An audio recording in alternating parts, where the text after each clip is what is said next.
All right. Ray, are you actually scared to be on stream? Uh, Yes. yeah. No. What's no. funny about Ray Dude, Dave, is yeah. he's like a closet like mega fan of this podcast. Yeah. I actually am. Yeah.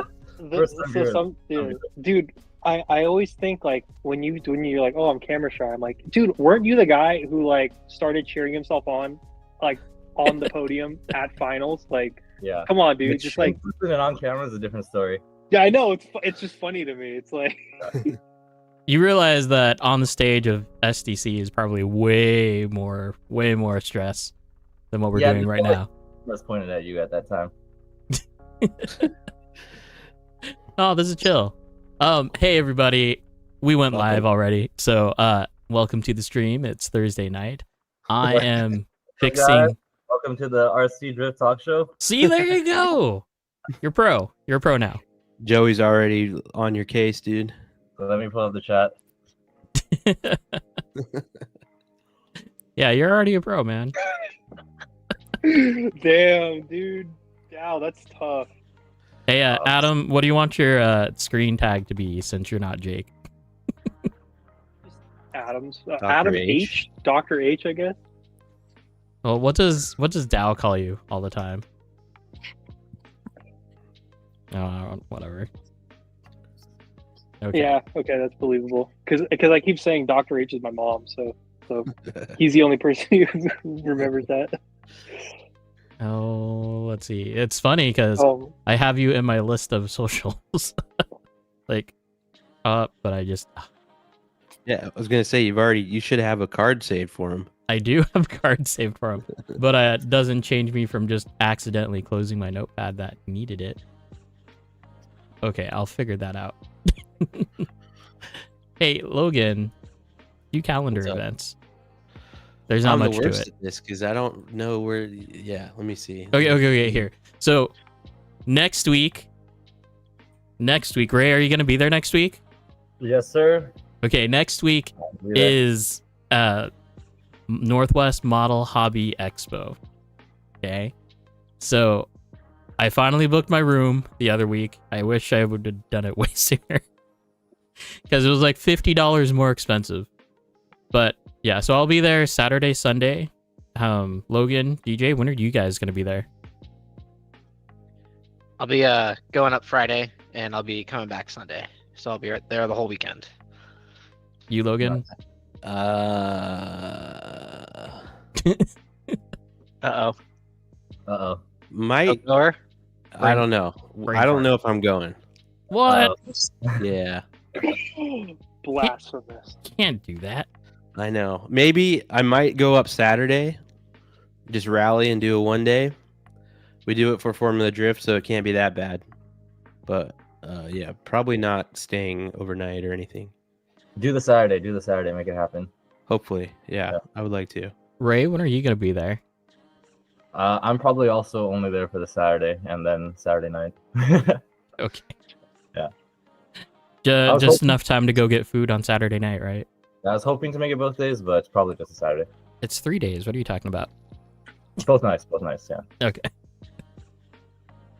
All right. As far as other calendar events, April 26th is our first STC event. Be there. Yes, sir. It'll be fun. It's always going to be fun. Yeah, we're looking pretty good on the sign-up list. We got at least 28 people signed up the last I heard. Sweet. Yes. Is Taylor doing it now? I assume she is. It'd be pretty crazy if she wasn't. And I also heard that your buddy Jalen is coming up for our first round as well. Oh, wow. Yeah, which should be Dude, cool. he's traveling this year. I gotta respect him, man. He's in it. We're pretty excited about that. It's gonna be fun. He's a hell of a driver. You guys are gonna have fun. Maybe some Canada boys going down too for it. Yeah. All the Canada squad is coming. All So the first Canada- round's probably we might hit 32 in the first round if everybody shows up, which would be cool. That'd be way cool. Except we need it'd be way cool if the numbers kept on growing after that. Yeah, it usually goes the other way, but we'll see. Yeah. Okay. And then as far as calendar events goes, that's all that we have for now. We'll go announce car shows and other stuff as they come along, which is a little bit odd that we haven't heard of any more car shows coming our way, but they'll be here. I know we've got something coming from Chasing Legends, their car shows that they're going to be putting on up in Washington. I think Jake's going to do something with that. So that'll be fun. Judd says sleep on his floor. Are you talking about the track floor? Or like... I think he's saying it at the expo. Oh, gotcha. Yeah, Jake's going to be doing Chasing Legends. Midnight Drifters is back. Who else do we got? We got Joey, we got Dow, Judd, David, Christian. Todd's in chat. Hey, Todd. What's up? Mark, Mitch. Miko, Mitch. So many Pretty people. good chat so far. Yeah, hey, guys. What up, chatters? What's up, chat? You doing crowd work now, Ray? Oh, Judd's watching from the track. That's All right. cool. So, So, obviously, for this week, this is Ray's first time on the pod. Longtime viewer, first time guest. I want to intro him with that clip that we got queued up. Oh, you want that one please. already? Yeah. Okay. So if you don't know Ray, he's a pretty cool dude, and Alright. He's got some shenanigans at SDC. If you didn't see this, it's pretty funny. Now, That's the best way to intro a joke is tell people that it's funny. yeah, pretty good indeed. So the chatters will be able to hear it, but we won't. Unfortunately. Should I just talk over it? Well, let's watch this part. Running the wall. And then somewhere in there, you would have heard someone in the arena shout, "Let's go, boys." Oh my And god. that was Ray Oh in the my- middle of his run. So tell us about this. This was Okay, your okay, second qualifying run? Okay, oh my god, yeah, that's actually oh, you're bringing back memories now. Yeah, so I'm hot off a 0 on my first qualifying run, and I go through because there's quite a few hours between your first and your second run. Yeah, it's a long time. I go through all the stages of grief. I'm like, oh my god, I just came all the way from Canada to California.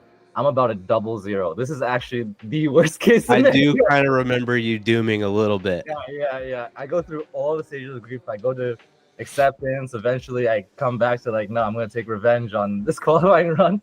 So I go in 100% confident. That was one thing I remember. Super confident that I would just hit it. And then the crux is obviously that straight throw, right? The Yeah. throw straight. I remember I hit it. I'm like, oh, that's nice. On the stage, I'm like, whoa, that's nice. Why is the crowd so quiet right now? So then, right after the sweeper, I cheer, and this is the memories you brought back.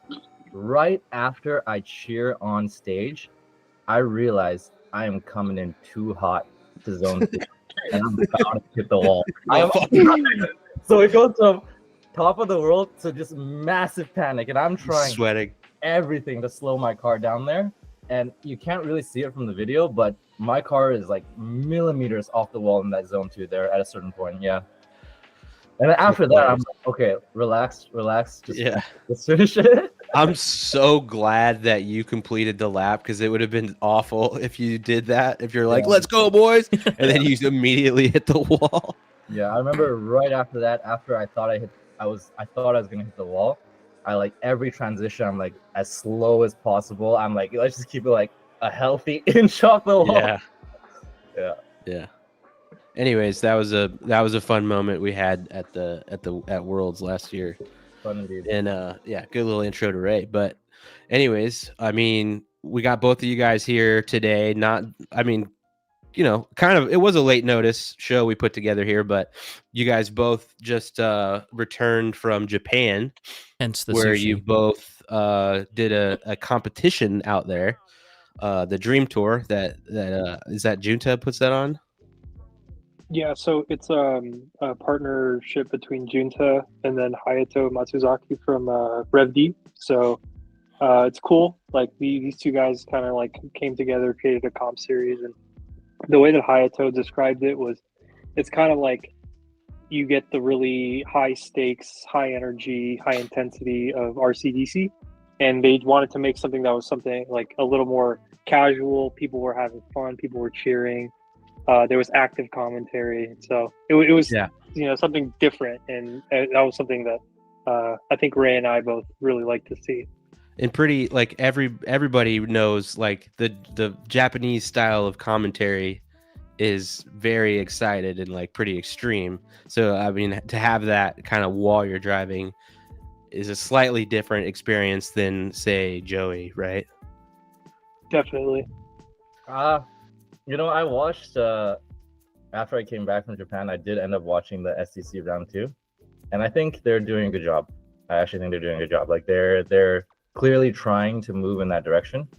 And it's hard for Joey as a one-man commentator to be all the hype, right? Maybe Yeah. 2 commentators, but I think he's doing a good job. Yeah, I think So it's good. are you saying you kind of sounds like you like the more excited, more hyped Oh, style? For sure. Yeah, I have a lot to say about that, but yeah, for sure. Just find the right feel- person. We need the right person. Yeah, I don't know. I don't really listen to it when I'm driving.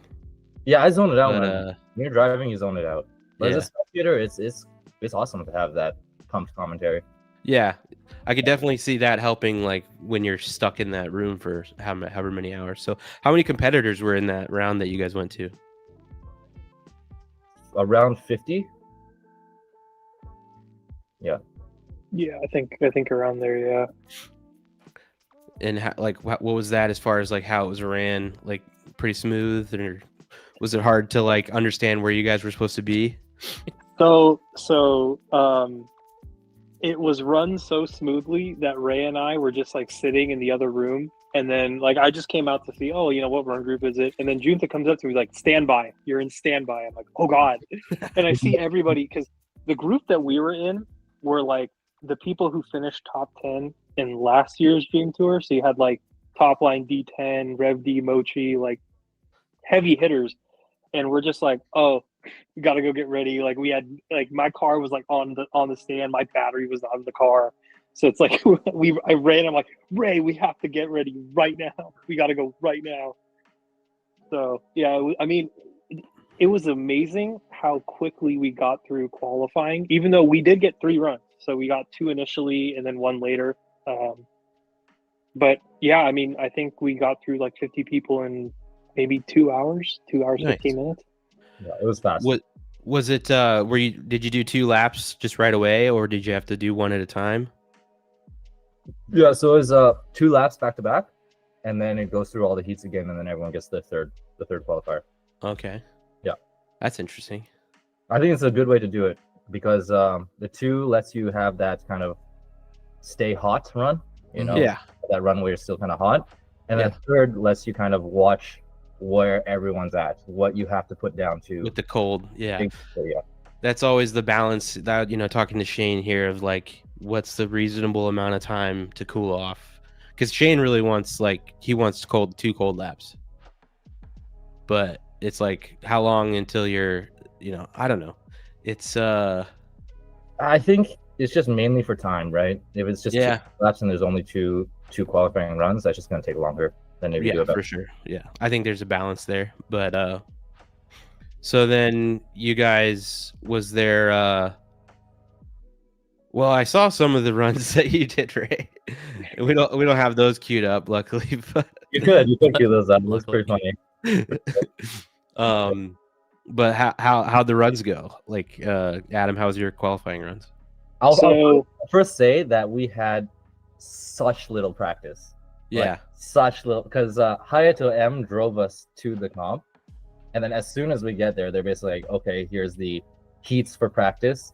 Heats for practice is only 3 minutes, and then we're gonna run maybe 3 heats." So And that track is also very long in one direction, right? So like there's a driver's stand and it's right like staring down the barrel of the straight, and Ray and I were under the assumption that we had to stand there, and it wasn't until like the final where it was like D10 and Mochi where they were standing like on the other side of the track. I was like, "Oh, We could have done this the whole time.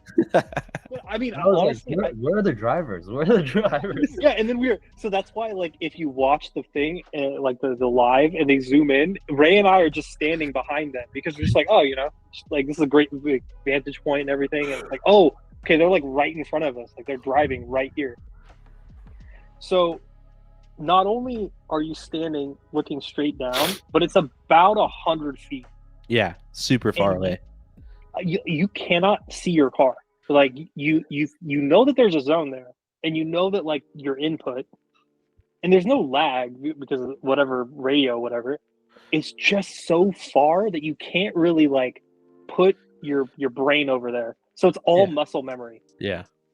So like when I was in the kind of the Manji area before you hit the main straight, I'm like, I have no idea where my car is. I just have to hope that my muscle memory is right. That's why you can see like my first run, I came in like damn near a backy into just the straight, and they're like, whoa, let's go. And I'm just like, I made it onto the straight. I didn't even think I would make it this far. But I mean, I did 2 solid runs. I think I qualified 25th. And then Nice. Ray, like the maniac he is, on his second run out of nowhere, just perfect. Like Third run. I think we both zeroed our second. Yeah, we did. Third run, it was like, and everybody in the room was cheering for this guy. It was amazing. It was a moment. It was a moment. Yeah, they're great. Yeah, dude, it was sick. On the other hand, during my battle, when immediately after the start, I just go into the grass and get stuck. Everybody starts laughing. The judges are laughing. I'm like, oh my god. It's like, this guy, who is he? Let me see if I can find a link to the comp stream. Adam sent it to me. See, people are asking in chat. I remember Adam and I were like, because it was going on at the same time as the Super G round 2 comp. It just happened with the time difference and the Super G comp kind of running late. Yeah, It was all at the same time. So Yeah. as we were like getting from messages from the boys back home, like, hey, we're double watching all these comps right now. You better do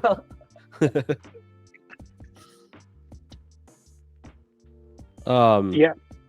So one thing I'm curious about, was there evidence of burn tunes?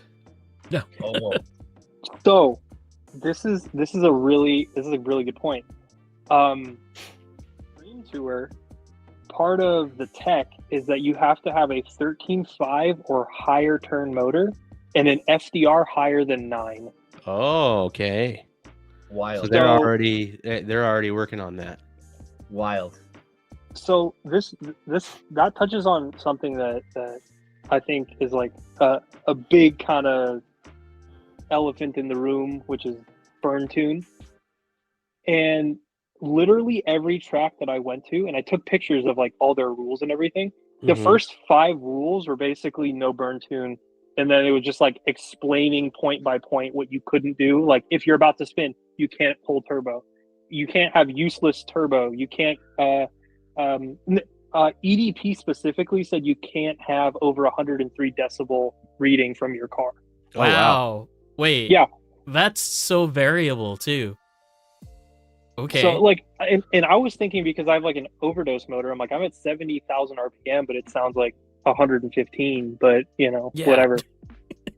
So, but I think it really touches on the point where if we're going to say that Japan is kind of ahead of the curve on this, having, more fleshed out comp, situation, more tracks, just more time in the hobby.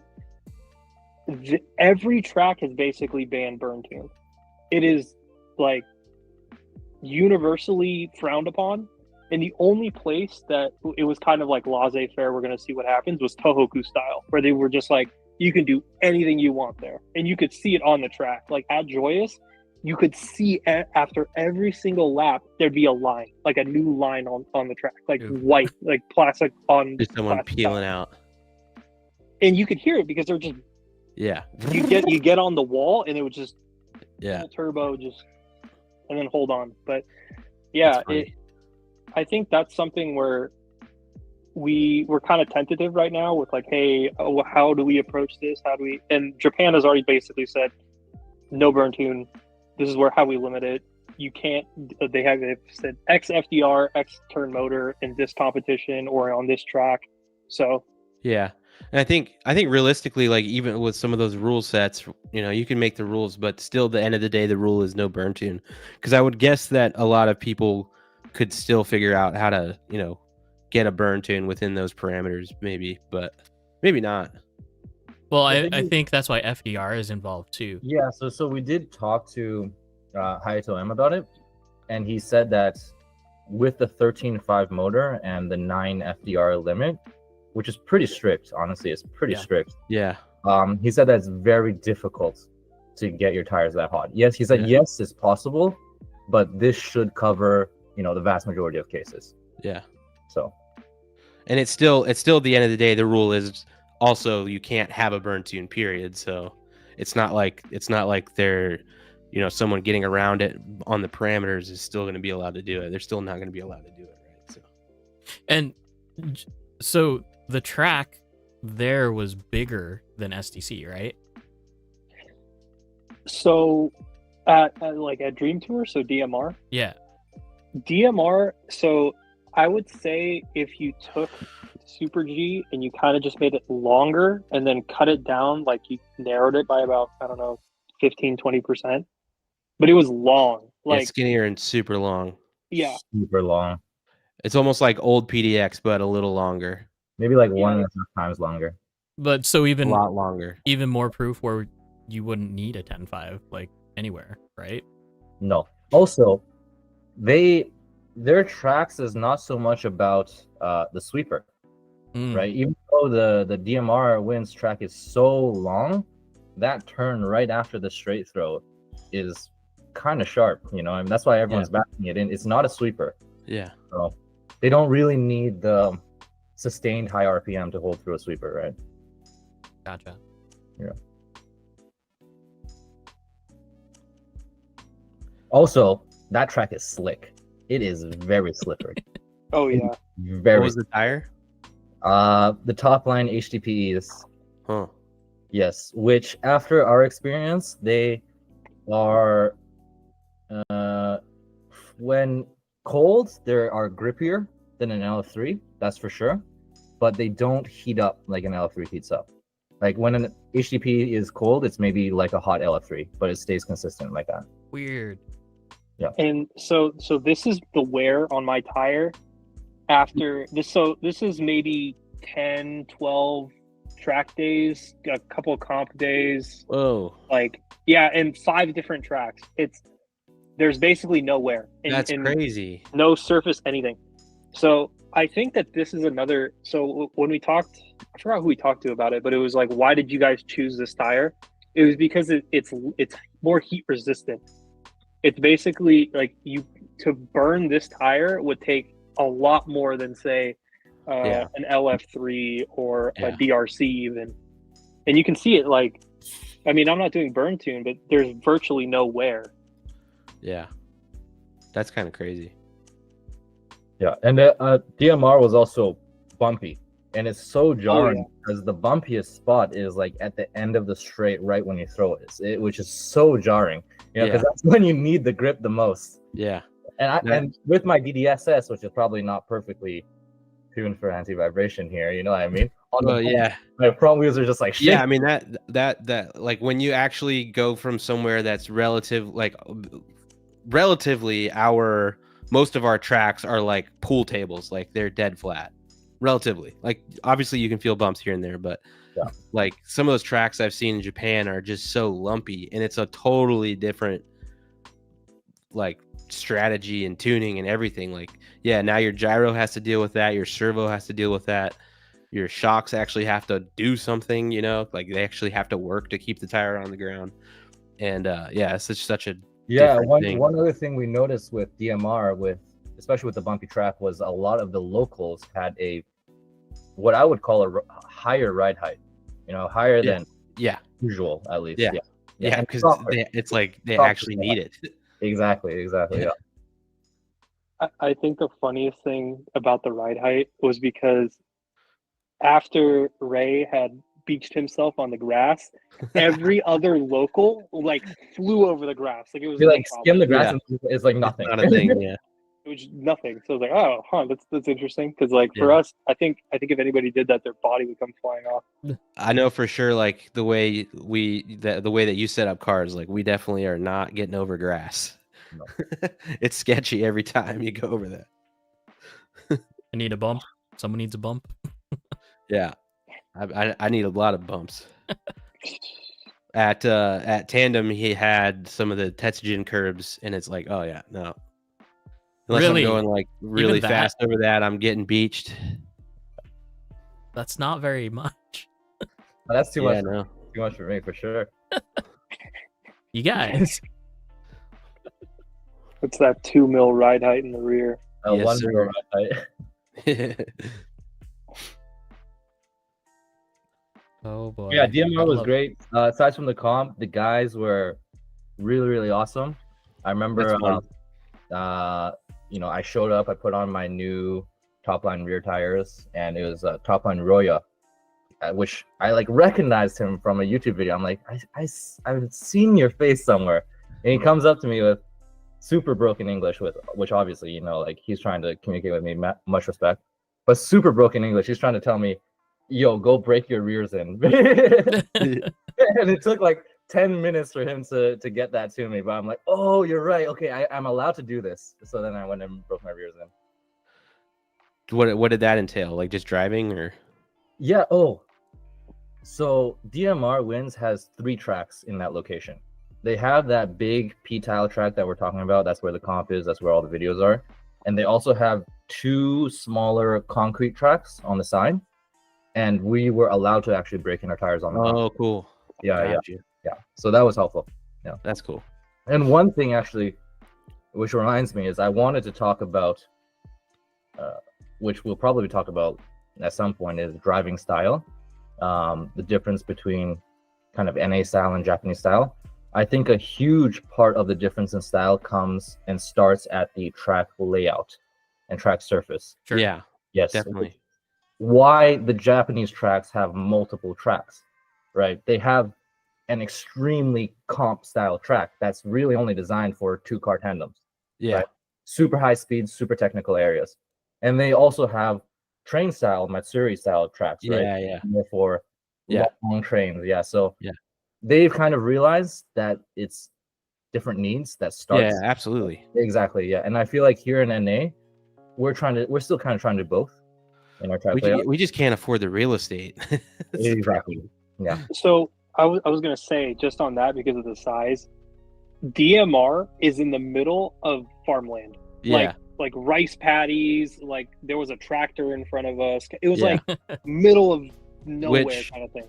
Which, if you don't know that much about Japan, Japan is in the midst of a huge like issue where basically their countryside is devoid of people. Like there's just people are moving into the cities and there's just lots of abandoned, or you know, the anywhere that's not a city basically is just either empty or very few people. So I'd imagine the rents are pretty cheap to do that. But I've always had, you know, you have your time where you daydream about whatever. Like if I ever built a track, it was always like there's a competition arena, like strictly just for a comp line, of course. Yeah. Doesn't even necessarily have to be a circuit. And then there's always a just party lap tandem track that's more designed for, you know, keeping tandem rolling and not having a bunch of. Yeah, and honestly, you guys can do that at the new PDX location, no? With the What's second that? track. You guys can do that at the new PDX location with the second track. Yeah, I mean the second track is really small, so More of a scale. it's not really going to be like that. But yeah, we've kind of just made the main track so that it's pretty good at both as best we can, you know. Yeah. But then you have, so like I recently, DJ and I were in Phoenix a couple weeks ago, and like Ron built a track that has 2 very tight hairpins, and I was kind of, I think it worked in that case because the circuit is very long. So when you have a bunch of people on there's a lot of room for people on the track, like lengthwise. So you have people, it's a full length straightaway into like I was telling you guys, more than a 90-degree turn, and it's kind of hard. Like you have to chuck into it like 10 feet away from the corner, and you're gonna go backwards, and it's you go from a full speed to really as slow as really slow. Yeah. And that causes a lot of mistakes, and people spin out or whatever. But there's so much room on the track that you don't really get bunched up too much. Usually everybody throws it in there and clears out pretty fast. Yeah, that's good. But like if we did something like that at our track, which I would love to do someday just for shits and giggles, but if we did something like that, it's such a shorter track that would cause a lot of issues. Like there'd be huge pileups. Yeah, and I know there's some tricks you can kind of do with the track widths, the lane widths, to kind of help with that. Yeah. If you have a choke point, you can try to make it wider, but We it's just all, lost it's all Adam. compromised. Yeah, we lost Adam. I had a feeling that was going to happen. He was going snowman on us a couple times, but Oh, Going full screws in. no, we're good. We're good. We're fine. keep But rolling. I guess in the midst of things, I did post the Discord link. If you're not a part of the Discord, go join it. We do a thing called Roast My Rig. We're going to be roasting Ray's rig. Yeah, post pretty up your soon. rigs, post them anywhere. We're gonna roast it no matter where you post it. Even if you don't post it in Roast My Yeah, Rig, don't post it. Yeah, I'm gonna pull up your Instagrams and start roasting. Beaver Productions. I love the newest track that Ron did at Tandem RC. Had a blast driving with you guys while you visited. It looks sick. It looks sick. I saw some of the videos. Yeah, it's pretty fun. Probably Yeah. one of the more fun layouts I've driven for sure. Exactly. Any kind of ambitious layout is what I like to see. Yeah, like you don't really see stuff like that out Yeah. here anyways. Yeah. And it was a bit of a gamble, but it worked. Everybody had great things to say about it. So It's a commitment too, because I saw a couple of their posts leading up is adding a lot of new tile, right? So yeah, he added a huge section to the track. Took out a bunch of pit space, which we it was pretty crowded there like Friday and Saturday night. But it wasn't ever like overwhelming. You know what I mean?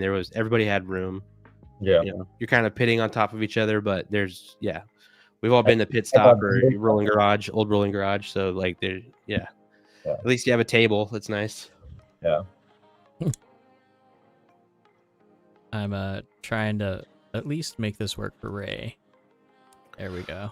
He's Oh, yeah, I'm spanning sure. Here two we go. screens. Yeah. What was the were there any big differences in your guys' chassis setup that you noticed between the Japanese drivers?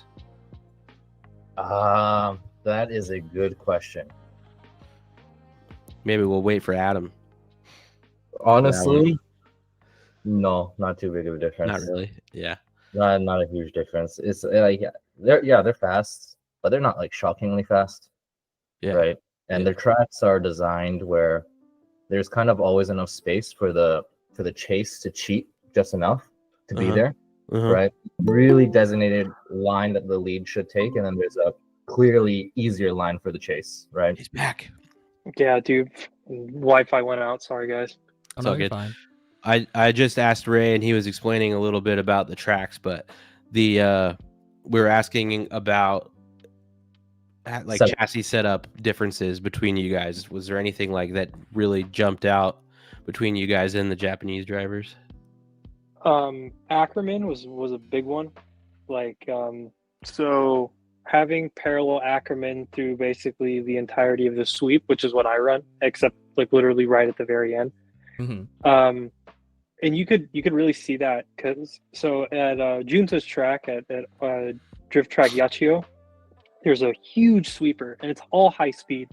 And I would come in there and I'd be basically pulling full angle as I could, and then I could pull turbo through basically the entire thing, just hold speed. And somebody would try to chase me and they basically couldn't sit back without spinning. So they would like get deep enough, and then their Ackerman would like catch, and then they'd Yeah. spin like violently. Yeah. And that was something that, you know, I think a major thing about the tuning is that we're risk averse. So we're basically like, I make my Ackerman so that I can't really mess it up. Yep. Yeah. Yeah. Whereas they make their Ackerman to work at an angle, and if it's not at that angle, things go very poorly. You go flying. Like- yeah. Like immediately. That So explains they're- so much, actually. Their setups are a little more open. Yeah, Overall? it's more open overall, and then Less less. walk. So stock Galm Okay, steering not angle. that. Not Not that bad. Yeah. Yeah, not that little, but relatively like not like everybody runs stoppers. Like for example, Yes, I don't run steering every- stoppers on my car. I don't need to. Yeah. Like it doesn't. It won't over angle at any point. Most of the guys in Vegas don't use stoppers, and I mean, yeah, but I think it's use case, and that's what Ray was saying.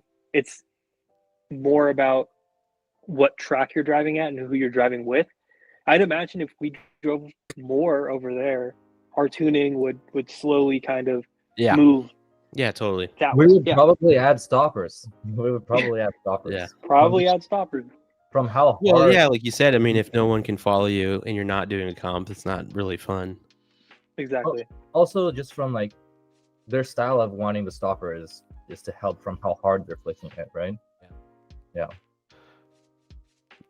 Yeah, I feel the need for a stopper just because my suspension will overcenter if I don't have it Mm.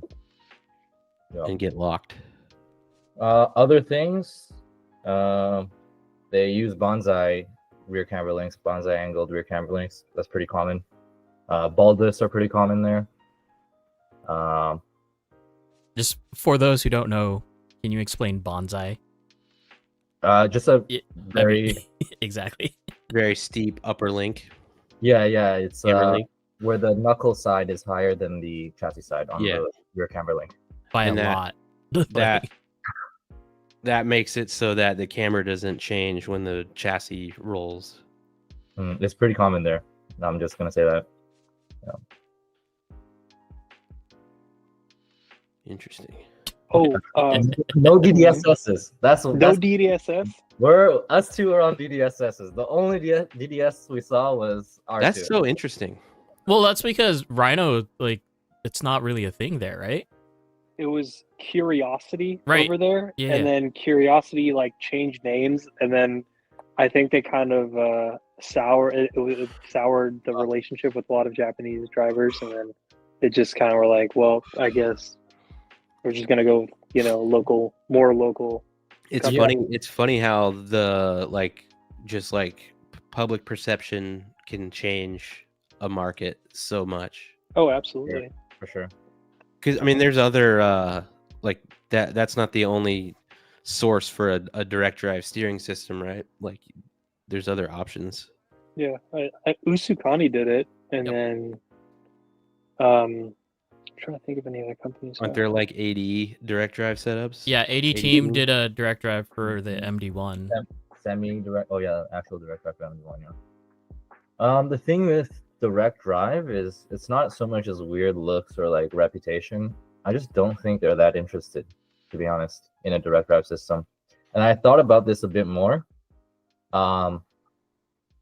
And I think the driving style contributes to that, where like the NA style is very much about the time in between transitions, right? It's all about like your ability to kind of pull up in the sweeper, Yeah.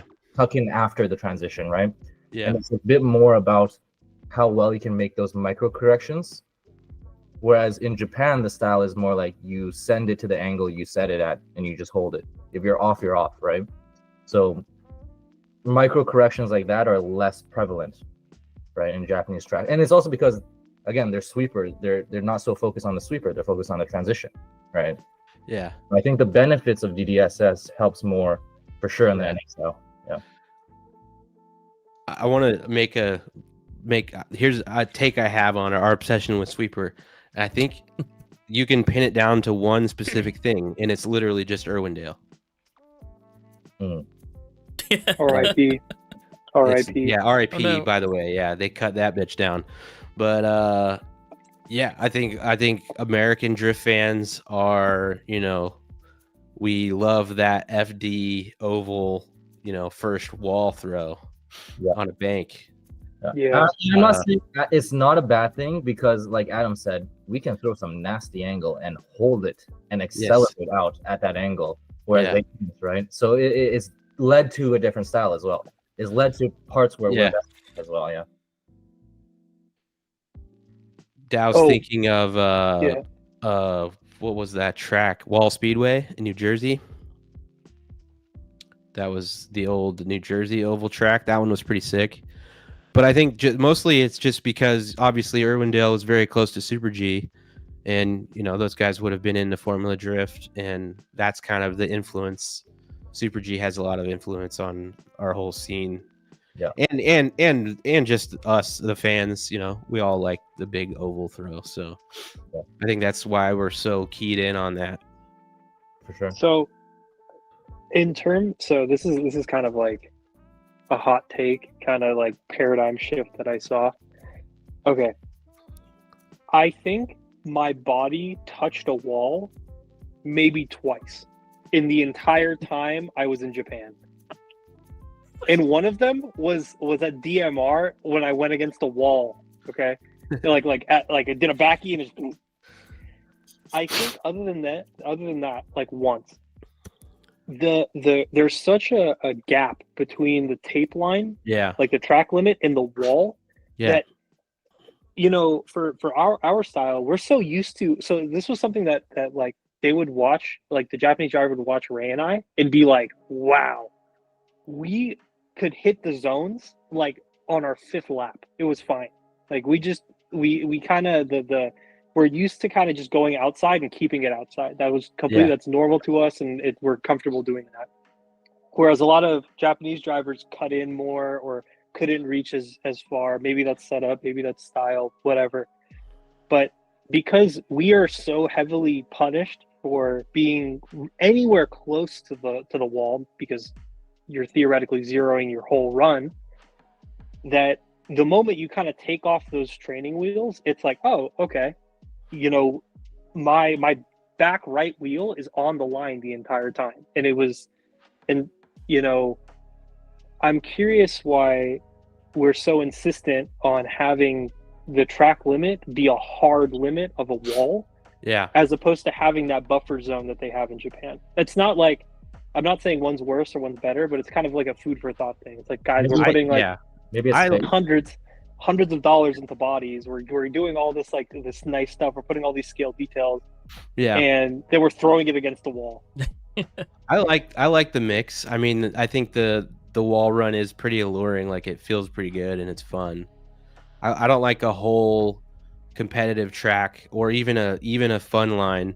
I don't like the whole thing to be wall rides the whole time. Like I want some turns where you have to, because I think it's two different skills, right? One skill is how close are you, how far are you willing to push it to be in that zone when you have an absolutely no-go area, right? Versus when there's no wall and it's like, okay, now you have nothing holding you in, you just have to put your car in the right space. And I think a lot of times it's just a matter of perspective. Like you can set up the track so that the distance, like basically if you're touching the wall, if there wasn't a wall there, you'd have been 2 over anyways. You know what I mean? Mm-hmm.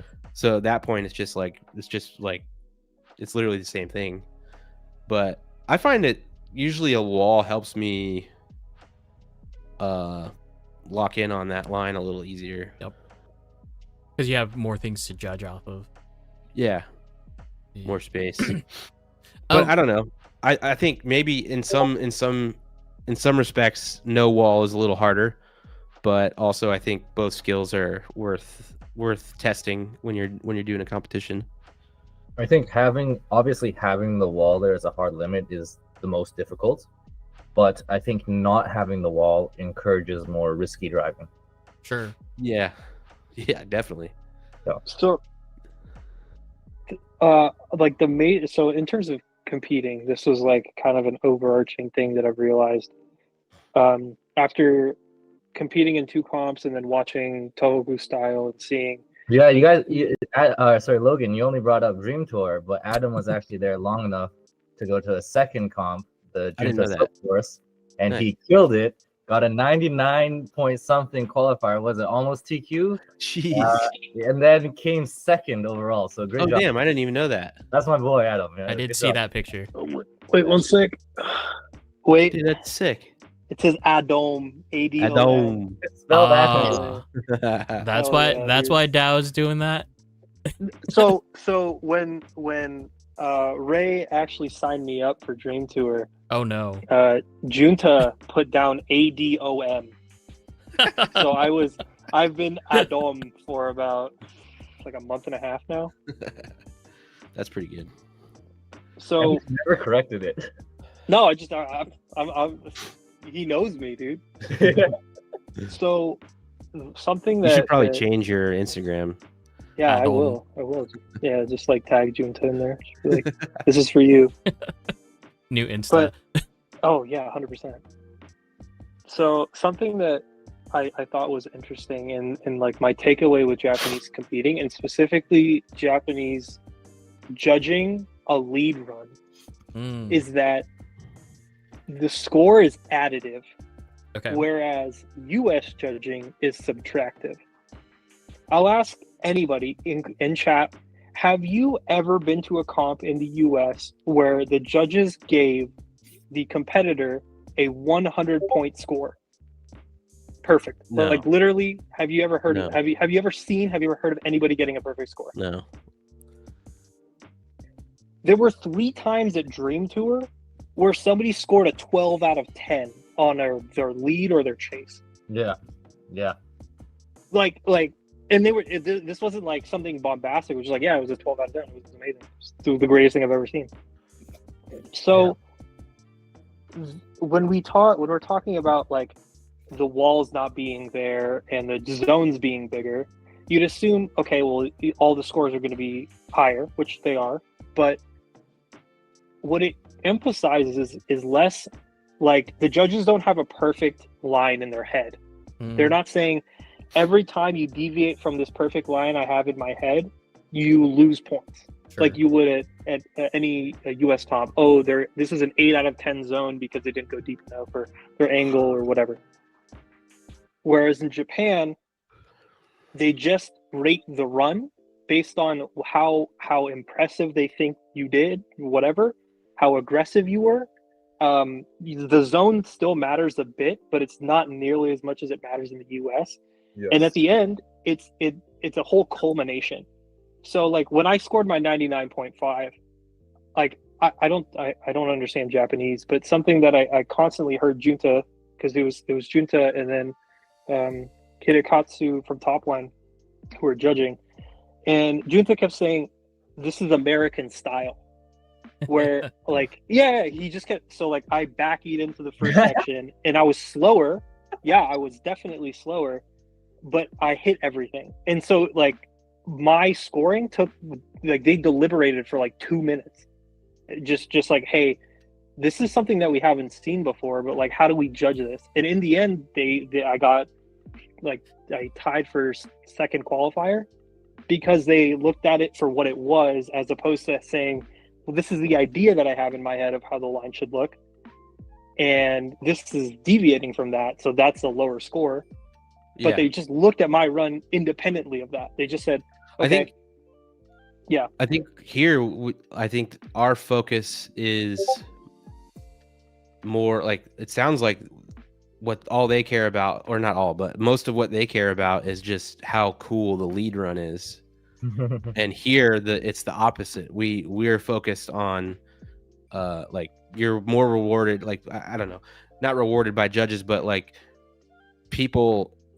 fans here when they're watching rate really close chase as the coolest thing you could do, right? So because that, when the judges are judging a qualifying line, it's judged based on how how it would be to follow, not necessarily how it would be like how sick it was because you threw a backy and did all this stuff. And I think it's like that difference really allows Japanese drivers to do what they do with the flicking, with the being very aggressive. But what our style really does is it creates basically perfectionists. We are all perfectionists. Yeah. We are a lot more of perfectionists in terms of like exactly where we need to put the car and the exact thing and setup and having all the right parts than Japanese drivers.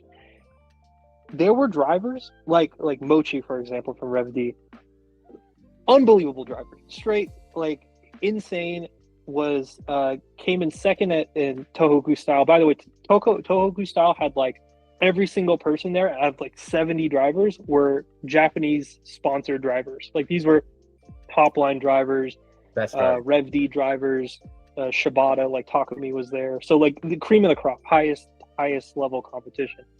And this guy came second with a plastic RDX with Hikaru knuckles. That was it.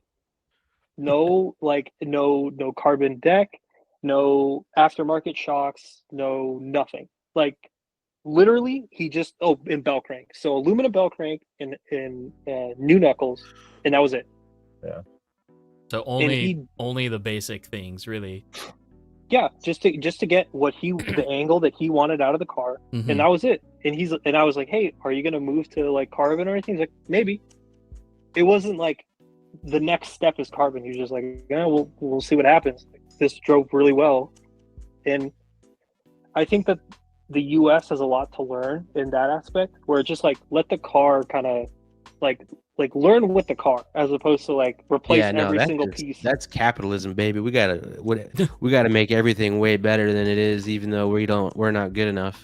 Yeah, I mean, it's just interesting, the different things that Japanese drivers versus US drivers kind of value in setup, in chassis.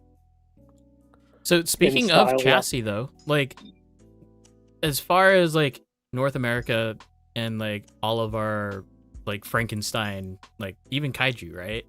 Like that's such a trend right now. What was that over there? Like, is it there? Is it just like more along the lines of stock chassis with those few upgrades, or is it crazy stuff from Japan? Right now, it's not that crazy. First of all, it's not that crazy. But right now, GRKs are so hot. Oh my god, they are sold out everywhere, and everyone is trying to get a GRK Evo to whatever. Any GRK that is so hot right now. So the whole US thing where we think like, oh, like, dude, we're all posers because we want to buy a Golem because Rio spanked us with a Golem. That is not just the US. Every Japan did that with human nature. That's human nature. Yeah. If that person used that tool to win the top level, then that tool will make me a better driver. Exactly. Even though all of the chassis, like in terms of putting the wheels on the ground, all are capable of basically the same parameters for the most part. I will say this though about the judging style, going back, is to put it into very simple words, Japanese judging, it is where the most impressive driving wins. Whereas in NA, it's where the cleanest driving wins. I feel like in that relation, it's kind of like NA is half glass empty, where Japan is half glass full type of mentality. Yeah, and then in terms, I think what I had lines up pretty good. It's in Japan they want to see the best lead run, and here we reward most a very close chase, and so our rules are built around allowing that very close chase happen. I agree with you in that NA here we do value the chase maybe a little bit too much more than the lead, but we do value the chase quite a bit. I think we sacrifice our lead lines, being more exciting, so that the chase is better. Watching the comps, it's not so much of like, oh, the lead was so sick, that's why they won. it's like if you're winning, you better have had a sick lead as well. Is Yeah, more yeah. You have to have a sick lead to win. to even But- exactly to even be in there, right? Yeah, but it's still well, and it's a sick lead based on our terms, which is smooth and Yes. on the Chaseable. line, which is what's allowing the chase car to be very close, Yes. right? And then for more tangible thoughts on what impressive driving is I think that it's all about pushing the chassis to the limit. So the hardest flick, maximum angle that the chassis can handle. That's kind of the transitions and entries that they go for. Yeah. It's really about pushing the chassis to the limit, and then can you hit the line while also doing that? Yeah. James And I don't think they care about the chase as much. I mean, you can flame me for this, but I mean, if you just watch like a D1 GP or even their drift competitions, like their chase positioning that they It's further back. Yeah. typically go for is not quite what we're looking for usually. Yeah. It's either shallower or further away DDSS is not popular there, right? or a different angle, huh? Maybe that's why DDSS is not as popular, because the chase Maybe. doesn't have to make those micro corrections to Yeah. really Like clip if it up. you can throw a really sick lead line and chase, kind of like wheel to wheel and win a battle that way. Whereas here, like wheel to wheel would be, kind of like frowned upon. Kind of shallow, yeah. Or even if you're not matching the angle too. Just to break it up a little bit, Jake is being Jake Adam, and he's asking about Tokyo Disney. Okay, so I'm gonna level with you. We went to Tokyo Disney when it was 38 degrees out and pouring rain. Oof. Fahrenheit. It was so. I mean, it was cool. It was definitely cool. I'm not really the biggest Disney person. My fiance is, so just kind of. How much? I took it. How much was it per person? Like Okay, entry fee? so I'm originally from Southern California. I've been to Disneyland a bunch. Okay, entry fee was like 60 US. All the food, and I'm talking all of the food, was between $2 and $4, and it was like a burger or like a burger and fries or like everything was cheap. Like, So it's actually cheaper to fly to Japan and go to Disneyland than it is to fly to LA and go to Disneyland. it is unbelievable. So Ray and I I think we'll touch on this. The kind of overarching thing was basically how inexpensive everything was. Like, by far. Like, it was like the food, amazing quality, dirt cheap. The track fees, amazing facilities.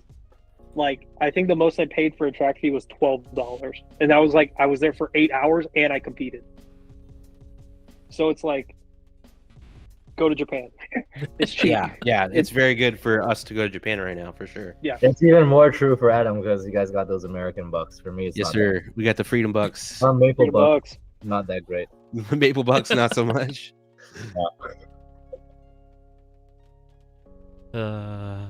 Okay.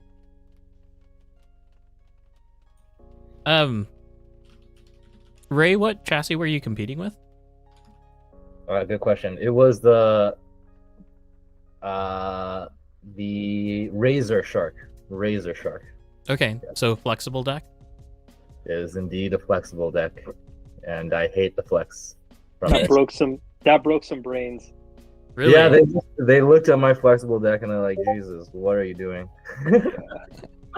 Got some Netherlands style coming up. Oh boy. Let's see. I'm just looking through the chat. I stopped doing it because Ray was actually doing too good of a job and just replying. Oh, sorry. Yeah, what's that? Dude, he's a veteran. He's a veteran of the podcast. He knows what the people want. I have seen every single podcast episode, legitimately. Not live, because I have a little bit of a life, but I've seen all of them. I'm sorry. That's so many hours. I'm grinding the podcast. Mitch is asking, did Adam bring a bottle of ranch to Japan? Oh, dude, I thought about it. So I think I left for the airport in Vegas at like 4:30, and I looked at where the only open grocery store was in like Henderson, which is 25 minutes for me. I was like, I'm not doing that. But I thought about it, and then I was in the airport, and then I was like, find a bottle of ranch. I'm like, maybe. And then I thought about going to like the Carl's Jr. that was inside of like the terminal, No. and then just getting like the little one, the No. little packets. And then I just I kind of just accepted it. And then when I saw Juta, I'm like, I'm sorry I didn't bring you ranch. And he's like, he looked a little bit disappointed, but it's okay. They don't have Oh. ranch. They don't have ranch in Japan. Like not I even at don't know like if- 7-Elevens. No, I don't think so. I don't They're think so. Wow. they are That was infatuated with They mayo. love Thousand Island sauce. Okay. Yeah, Thousand Island and mayo are like, they put that on everything. It's nuts. But yeah, mayo. Oh, so much mayo. So was it normal mayo or was it QP mayo? No. Oh, I think it tasted like normal mayo. I'm not really the biggest like mayo connoisseur, so I can't really speak to it. But I mean, That's fair. it tasted tangentially like mayo. It was close enough. But yeah, it was like obviously like onigiri, any like meat dish you'd get. Mhm. Like if you got like a hamburg steak, they put a whole bunch of mayo on there. If any katsu, mayo on there. Huh. It's like, oh, That's man, kind of weird. So much mayo. Yeah. They pizza. They love putting mayo on pizza. What? You ate- Don't they know they can put ranch on pizza? Adam, you What? ate pizza? Isn't pizza like super expensive over there too? Oh, dude, it was. It I is. paid 20. I paid 25 US for a 10-inch pizza. It was. Oh it my hurt my soul. god. Yeah. What is that By the about? way, the only things that are expensive are like Burger King, Carl's Jr. and any kind of pizza was like absurdly expensive. But there are so many better things to eat there. Like, Oh yeah, I mean, but like I'm a stupid American. I gotta see if they're doing like our stuff right, you know? I need a burger, damn it. Yeah, dude, that's why like the first moment I came back to the US, I was like, I need In-N-Out. oh really, I mean, really? The entire time, like I'm flying home with my brother-in-law, I'm like, In and The out, first in thing and we're out, gonna in and do- out, in and out. is we're gonna get In-N-Out. I'm like, I needed that. Dude, Mexican food hard to find in Japan too. I believe it. I saw I saw On, some, like, yeah. Well, I saw on Instagram there is there's a place called PDX Tap Room, which is like literally a guy from Portland has a tap room, like a tiny little tap room somewhere. You gotta go. You gotta Yeah. go. I Yeah, wanna you gotta go there. You gotta That'd be visit. cool. You gotta see if they did PDX right. Ray, what's your Discord name? It is. Let me look. REQU. I posted in Roast My Rig. Yeah. Okay, I got it. That one's me. Are we roasting rigs? I mean, I'm just having it ready and up for queue. Theoretically, I mean, maybe. This is might one be thing right. that I was talking to Logan about the other day. It's like trying to keep YouTube chat and trying to keep like Instagram and Discord chats like all straight and figuring out who everybody is. Everybody's damn nicknames. It's a Everybody has no-go. Stupid nicknames. Like, so if I don't know who you are from a chat, Who's Yeah. Jake Scott? yeah, who is that guy? It took me so long to remember that Hermura 90 James is just James. Right? Like, I didn't know who Um, Kevin was in chat until you guys told me. Like FPV something. I gotta do my duties and mention a little bit of product chat here, but have you got how are you liking your 1UP little lockdown bullet plug things, Ooh. Adam? Me? Yeah, or you. other Adam? Well, I No, don't know. you yet. you went. Me? You Me, have. Adam? I haven't been to the track to like officially give them a run, Oh, but I love them. Like, they do what they need to do. I want them. I want them. They're Yeah. sick. They look so I- good. they're super easy to use. I'm enjoying it a lot, and they're Oh. like very easy to solder as well. I think the Nice. most hilarious part is that they are the technical manual for installation Oh, is I by know. far the most very detailed direct, but bullet yeah, plug It's installation nice. ever. It's pretty nice. But yeah, like One Up just did a post on like, hey, make sure that you solder all the way through, let the solder flow, so you're actually hitting the jacket. That's what keeps it in like place. if the solder doesn't flow into that crack, then that piece that you're adding on is not actually connected. Miko, this is a very Kevin statement. Better consistent power band. If it's real, I'm getting them. If that's real, I'm Helps the getting mid range, you know. I mean, if And it's then- true. They also just announced that they're doing drift and road car turnbuckles, which I already got my order on. I'll probably have mine tomorrow, but Oh think yeah, that's pretty sick too. they have little T's to indicate that they're titanium. Is that what it is? On the There's a buckle? 1UP logo, and then they're Oh, that's- forged in a way that So instead of having like a groove on one side, it's basically the I forgot how it works, but they're forged in a way that one side is shorter, the other side is longer. So like if Oh, you want to make it longer, you turn it that way. If you want to make it shorter, you turn it that way. kind of like That's what cool. they did with the Shark, the original Shark, the DDSS arms or turnbuckles. You know what I mean. No. I'm not familiar, but No. You just described it. I've never owned a shark. Oh, that's right. You don't have a DDS. Nope, Okay. probably never will. I did Dang. notice, Maybe. notice for my DDSS after the trip that there's play in the servo now. Not even the horn, but my straight up servo just has a little bit of play. You think it's Huh. because it's the more leverage that it has to push out? I think DDSS is probably not great for your servo over the long term. It is a huge servo horn, so Yeah. yeah. Yeah. Just assemble your turnbuckles. It's always turn back, go in, forward, go out. Keeps everything consistent. I mean, I just make sure that they're all the same way. I think I don't know what I do, but usually it's the visual way of checking is easy enough. Okay. How about this? Let's push the chat here. Miko, did you bring back any interesting souvenirs? Either of Miko, you. I know what you're going for here. Uh-oh. I don't know if I can talk about it, but Yeah, let's see. that's something I can talk about. Nico, check out this Oh, that's sick. DMR wins jacket. I think Ray, the audience would appreciate you wiping off your camera. Oh, it doesn't get any cleaner than this. He's like, that's as good as it gets. This is my very old laptop. It's the only webcam I have. What up, Sam? David? Welcome. Adam, did you bring back something for Miko or no? I He- got to think about what I want to show here. I have, dude. Okay, I told Ray, dude. I got a lot of stuff in Japan.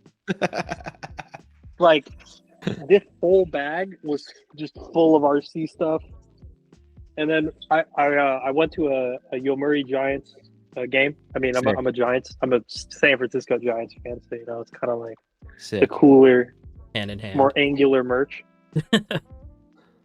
Let me see. DJ, We do a definitely kick brought flip. back a lot of drift parts. That's for sure. Yeah. Yeah. Got some non in US available top line 30 weight oil. Ooh. Yeah, I know. They're gonna bust me. Let me see. I want to see the Axon zero weight oil. It's Is just, that just an empty bottle? I mean, there's something in it, but it is zero weight. Or zero CST, however you want to say it. Here's something that's cool that I brought back. to match my gold screws on my GRK. I got a gold GRK plate. Hey, There you go. Cool There find. you go. It's a very cool find.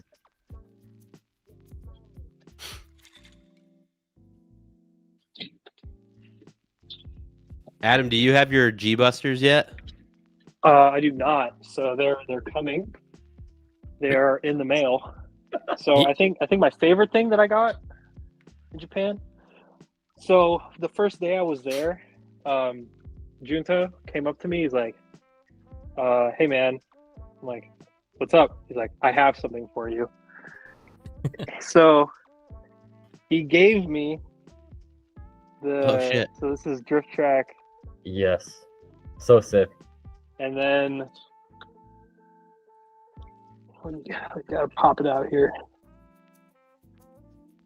yeah, my G Buster knuckles are somewhere in between New York and here. That's Oh, cool. cool. You got Whoa. it too. Dang. I didn't see Yeah. that. I remember you used to win those at Chuck E. Cheese, dude. Yeah, dude. I was like, holy shit. Yeah, he opened it up and she's like, hey, you know what this is? I'm like, yeah, it's a fan. And then I saw it. I was like, whoa. So that's pretty cool. I mean, honestly, I put a lot of value in this. So I got a whole bunch of stickers. So Ryan from Rolling Garage did a huge solid for me. And he made stickers that I could take for Japan. So here's one of them. This is Dr. Adam Hokoki, and this is Team RG. Pro driver. So Nice. yeah, and then the American flag, scrawl. That's sick. But basically, like I would go up and I'd give these to like the top line drivers or the overdose drivers, and so this is like D10 from top line. We traded, and then this is like Ryoya's sticker Yeah. with the ostrich on it. I got so many Moritan stickers. I got Rio's new sticker, so this is like the thing. But it was really cool just meeting all these people who you see online, or basically created the products that you were using, and Yeah. them being really, really cool was another thing entirely. Like they would ask me about my work, and then I talked to them about stuff outside of RC. So I mean, it was just honestly the memories are something that's like are always going to live with me, and Of course. I'm really, I don't know, I'm still kind of like processing everything that happened, but yeah, I mean it was amazing, honestly. Dow was asking, did you give Moritan the Mitch? I don't Ojisan? even have those. Oh. I never got those. I would have. She would have been flattered, I'd imagine, but yeah, I never got one. So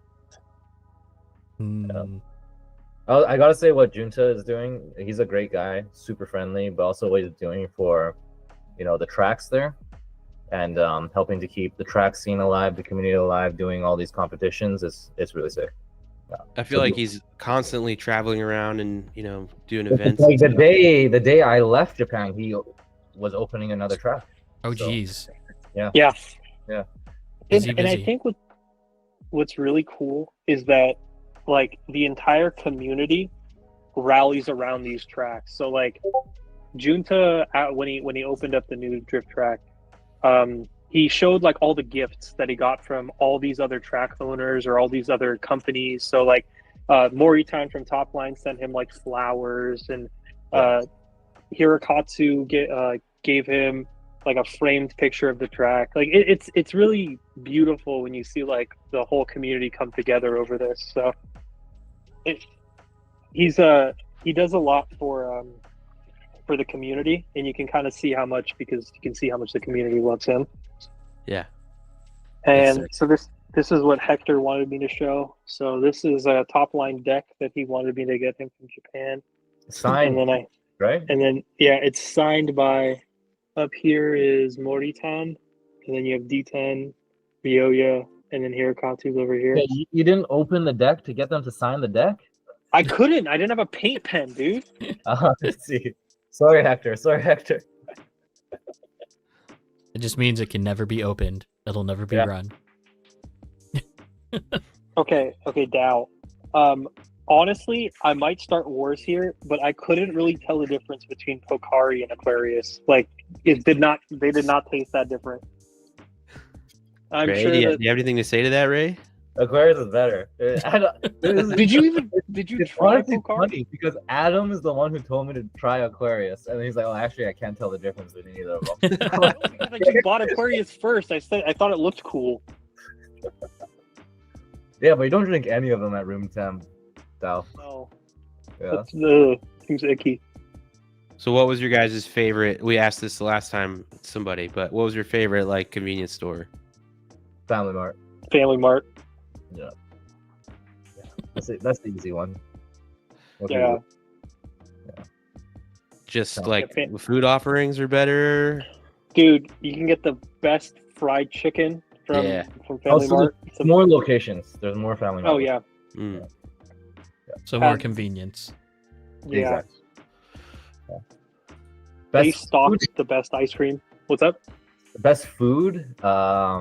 I must say is Coco Ichibanya. Oh my god, dude! This guy Oh, kept trying to Coco get me to Ichibanya. go to Coco Ichibanya, bro. Oh my Every gosh. time. Okay.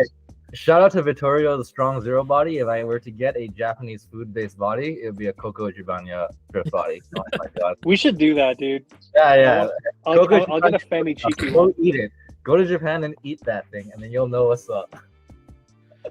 Dude, Did you know there's one of those in they have those in California? Are you serious? Yeah. Super G trip?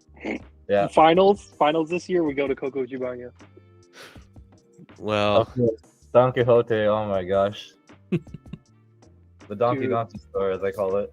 The donkey store, bro. they're not Oh. super close to Super G, but we can make it happen. How far dang. away is it? Well, there's one if we stay where we similar.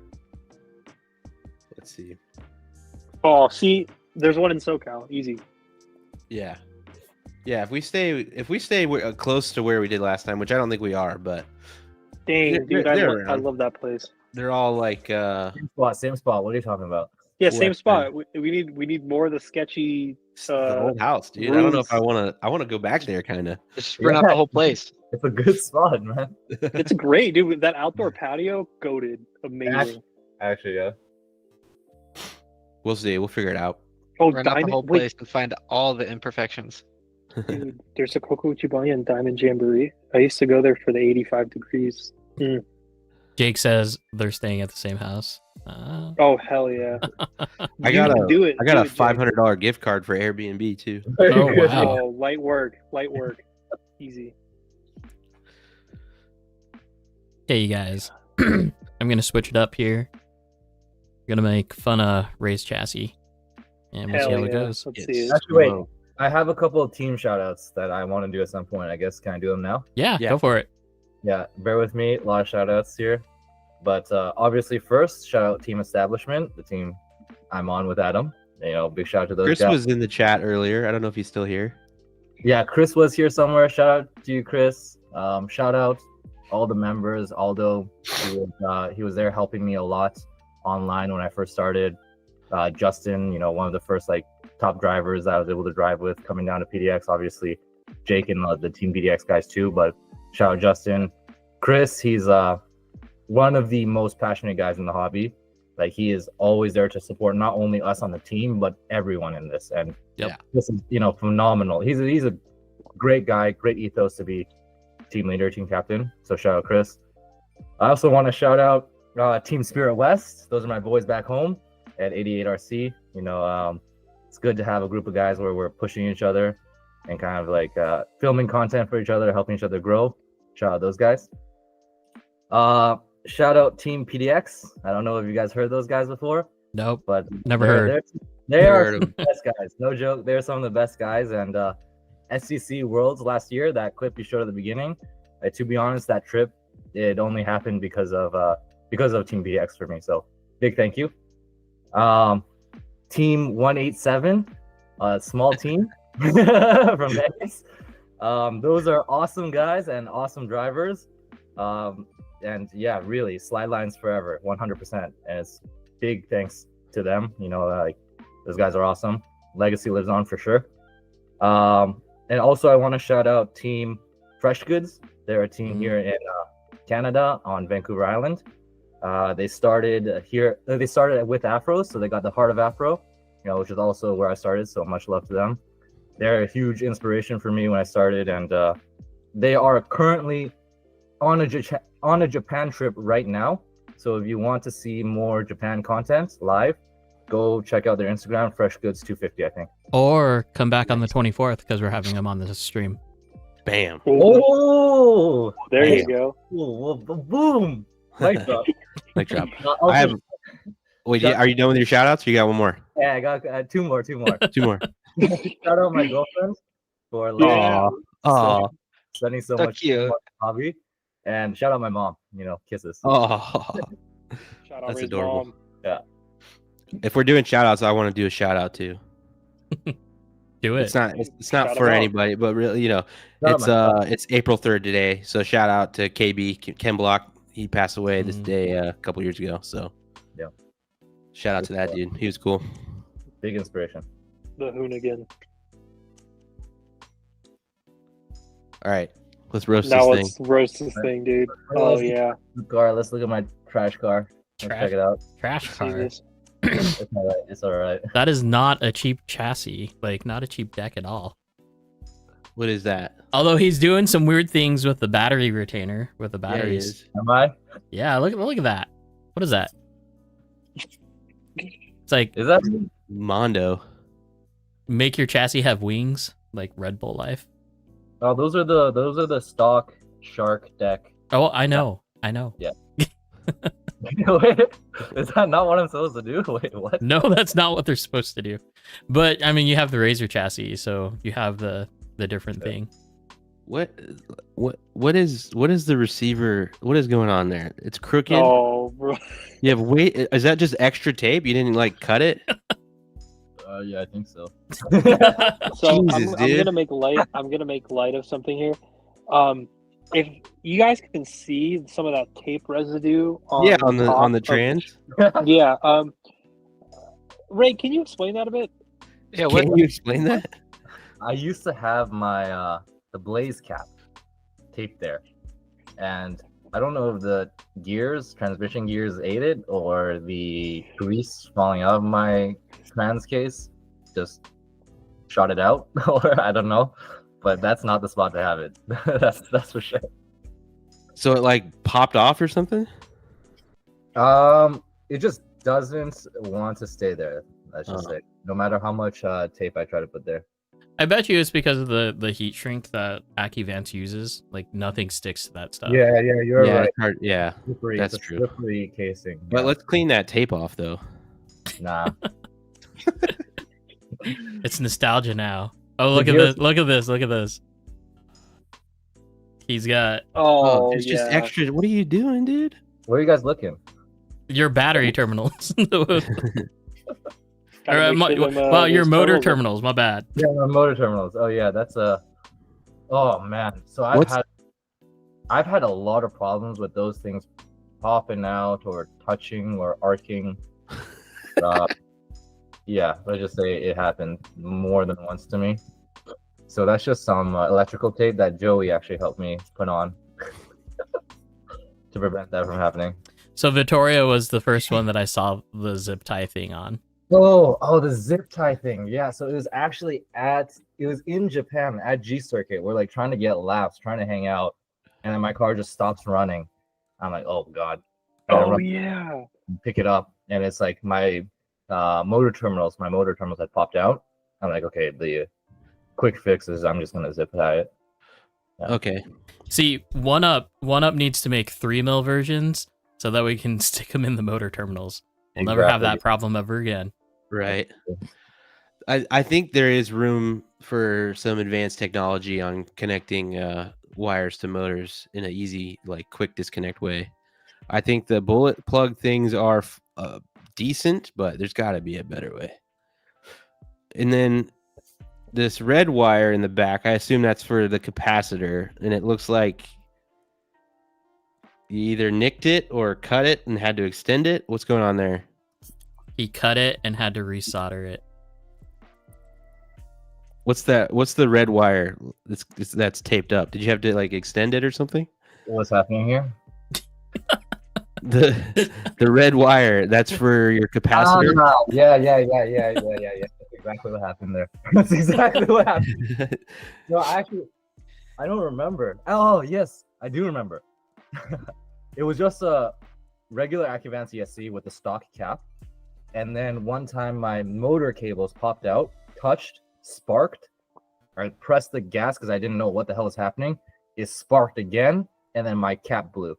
And then that's the replacing the cap. Yeah. And So, you're just using double-sided tape, like just chilling there on the fan. Is that to keep the wires there? On the fan. Where are we looking again? Same picture, right above Yeah, the red wire. The two wires where they're on the fan. So because my blaze cap was falling off literally right before the DMR comp, actually. And Adam's like, yo, stop trying to stick it there. Just stick it on the back. Yeah, I was like, dude, you can't. He's like, Yeah, where'd you put yours? I did mount it to the back of the ESC, but since the cable was still too long, I had to kind of like wrap it around the ESC and hold it in place so it's not dragging. It is all literally to get it up and running for the comp. Yeah. And I think it's just the angle, but is the shock tower is not like crazy bent, right? No, Okay. I hope not. Just at I least. can verify. His shock And tower then- is not crooked. The is that the like standard way for the upper shock balls to have a ball stud with a nut? Is that normal? The upper shock balls. You Where they're mean? mounted to the shock tower? Yeah. So Jake. Oh, yeah. was about this last stream that the stock, the very original rear shock tower is just absolute garbage. Yes. Yeah, that's kind of silly having a nut with the ball It's not stud there. credit. I mean, it is such a pain in the ass because there are so few ball studs that are long enough to Yeah, get through, and you then still get a lock nut on. yeah, and then especially when I want to do any kind of spacing on the shock, I can't because You I can't. Yeah, have no ball studs that are that long. Yeah. yeah, yeah. Dude, That's kind of silly. The Shark QC are like some of their design decisions make no sense. So like the servo horn. So you have the screw that actually screws it into the horn or the servo, and then you have like the accessory screw basically just to hold it on. Both sides of that screw are threaded, meaning that you can't put it through. So like that set screw, that horizontal screw does not do anything because it cannot get through the entire servo horn. Yeah, that's a good thing about missing out on DDSS, Logan. Yeah, it's odd. I That's remember crazy. the first time I was building it, I'm like, am I doing something wrong? Did I break it? And then I'm like, wait, it's threaded on both sides. I like literally cannot get the thread to be closer. Yeah, QC is not great. Let's just say. Yeah.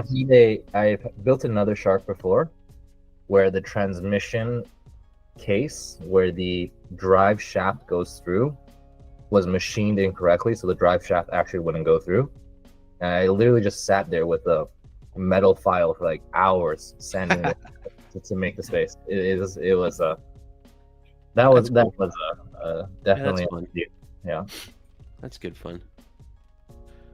Oh, My guess with the shock tower thing is that those pieces aren't like, so Yokomo would have like basically a female ball that you then would use a screw.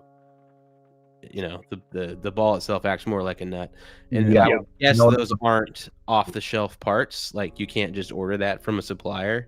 They're probably It's- custom for it's Yokomo. it's not the right size for Yes. the top of the OD shock hole. Yeah, Yeah, it only works for the big boards. Yeah, exactly. yeah, yeah. The But I'm OD just saying, like, Shark could have made that part. They just For that. chose not to. Instead, they just are using ball studs and a nut. Yo, Miko. What is it? Wow, Adam Baller. Oh, Ooh, Okay. ooh.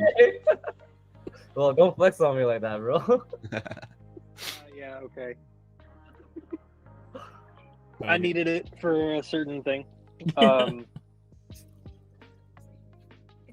Do you have just like 15 magnets stacked up on the front? Uh, that's a good eye, bro. That's a good eye. Yeah, I'm way too lazy to actually adjust ride height properly. Gotcha. So, the front Yeah, actually. just add more magnets. and three his max- shit is slammed. His car is like scraping the floor. I mean, It- there's a reason you got beached on the Yeah. grass. Lamb, so it needs those magnets. That's for sure. Yeah, so you're running barrel springs Yeah, which barrels? It's the V2s, so the hard ones all around. all around. Okay. All around. So before I went to Japan, I remember everything I was looking for was transition speed. I was like, my car just transitions so slow. How do I get it to snap harder? So I went harder springs, obviously the hardest barrels I could all around.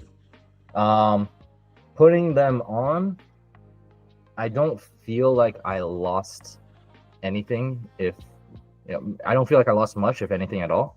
But I did feel like I gained transition speed, and I did feel like the car was still able to kind of settle into like the roll or angle that I wanted to after a throw.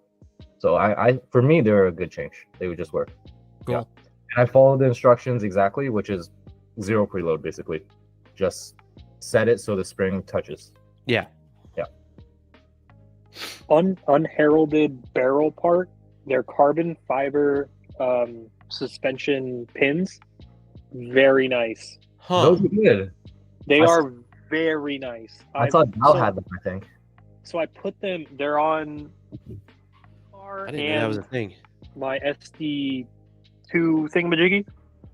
Thingamajig. So if you just think the carbon is effectively it's a graphite. lubricant. Yeah, it's graphite. Yeah, exactly. So it is incredibly slick, and I don't know if you guys ever have the problem. Every single one of my hinge pins corrodes. Yeah. I have Huh. titanium ones. I have like the nicest. Like I literally have them on hand. Maybe 2 or 3 months into it, they'll corrode so bad that the ball, Starts like sticking. it'll you literally can't get it out. So What? I was like, you know what? Screw it. I might as well go with these. Where And are they're you cheap. getting your chassis wet, man? Where are you getting your chassis wet? Yeah, It doesn't have to be wet. Mine are corroded too. Huh. I'm just too lazy.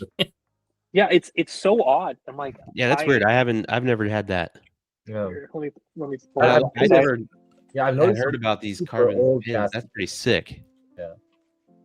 I've Yeah, only and they're seen cheap. on- They're on cheap too. outside. Yeah.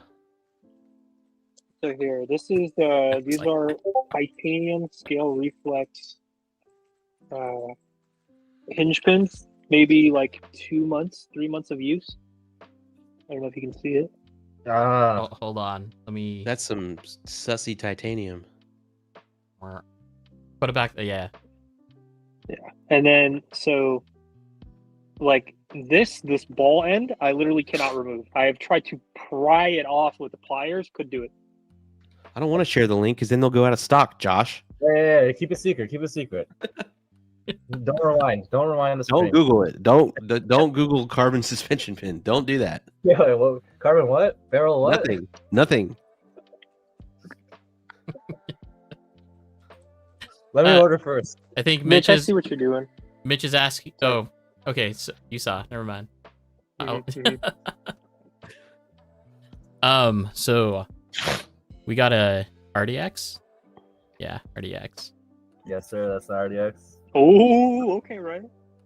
It's the only other chassis I have built right now. What But is this? I do plan on working on it a little bit more. Please do. Yeah. Look at Wait, that. what do you mean? Please do. wait, chill. That's a hell of a bird's nest. It's not that bad, is it? Did you even shorten your GYD 550 servo wires? No. Of course Come with not. like nice short ones too.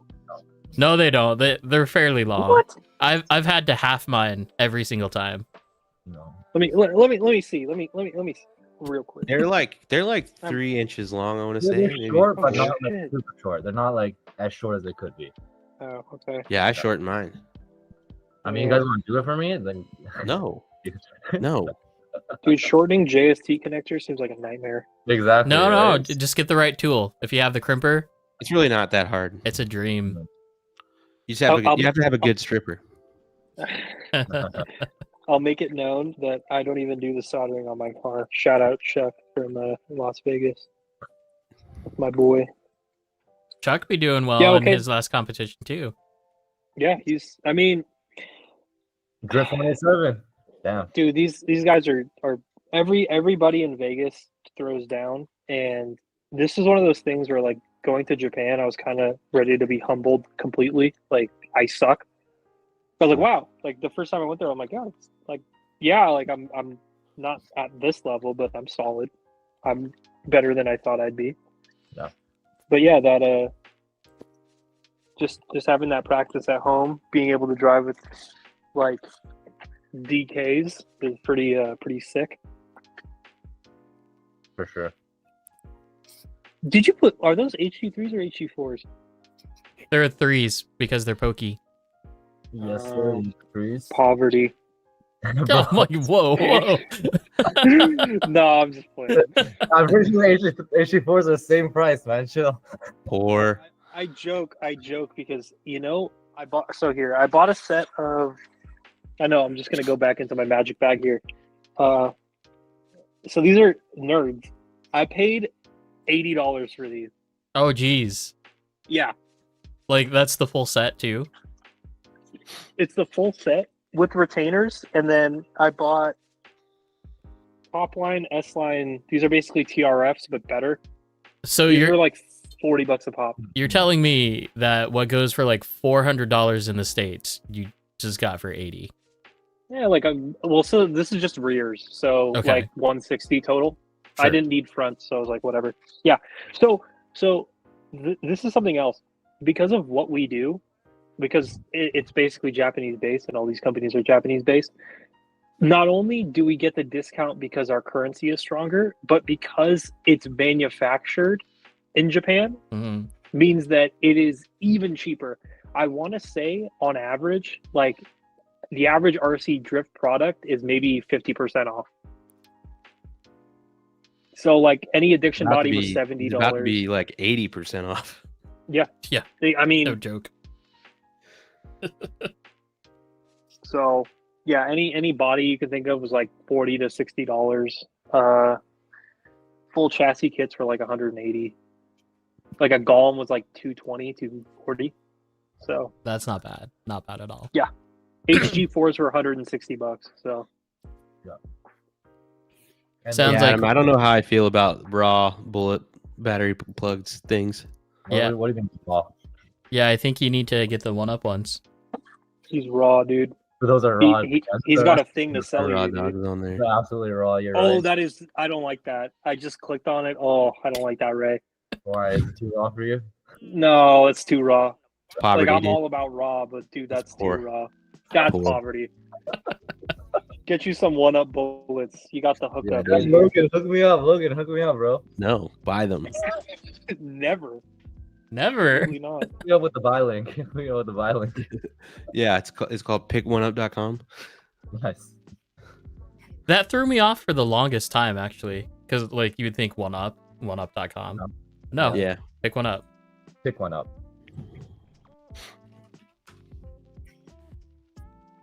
There's like another company called 1Up USA. Do you feel like the travel of the HD3s is too long for an RDX? Travel of the. Well, you can adjust the top down, right? Right. But even still, I think, like, at max shortness, still longer than, like, an RDX shock.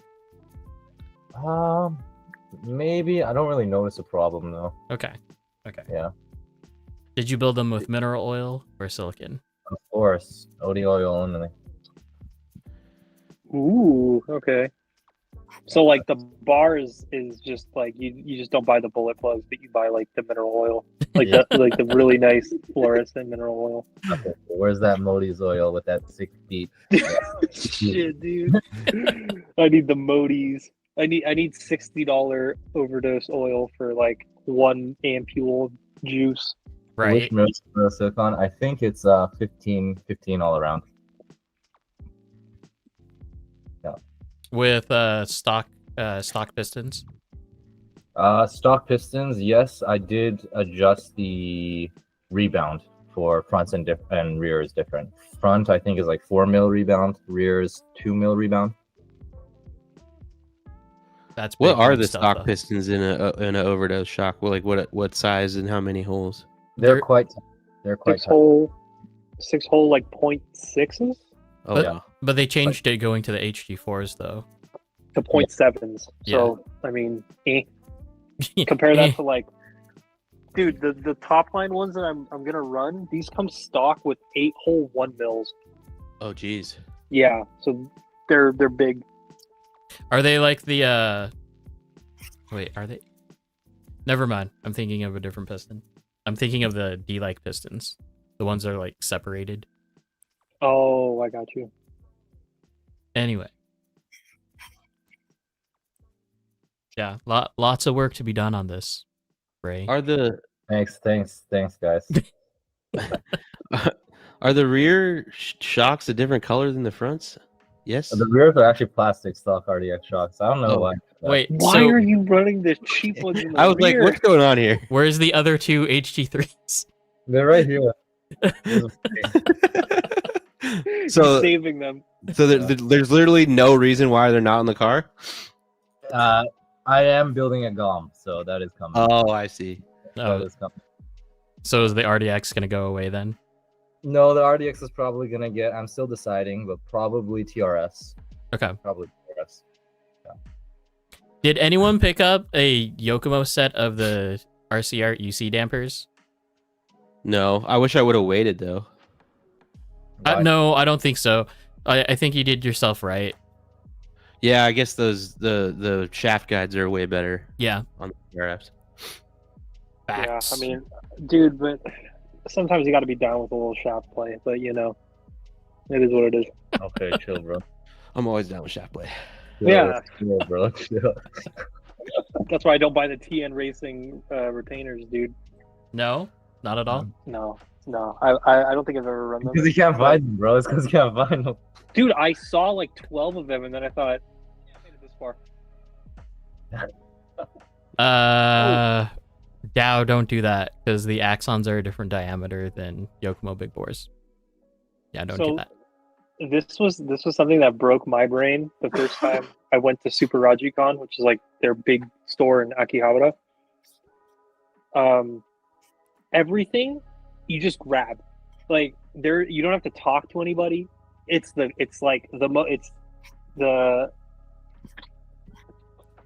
You don't have to talk to anybody. You don't have to reach across any counter. You don't have to interact. You just go and you buy your stuff.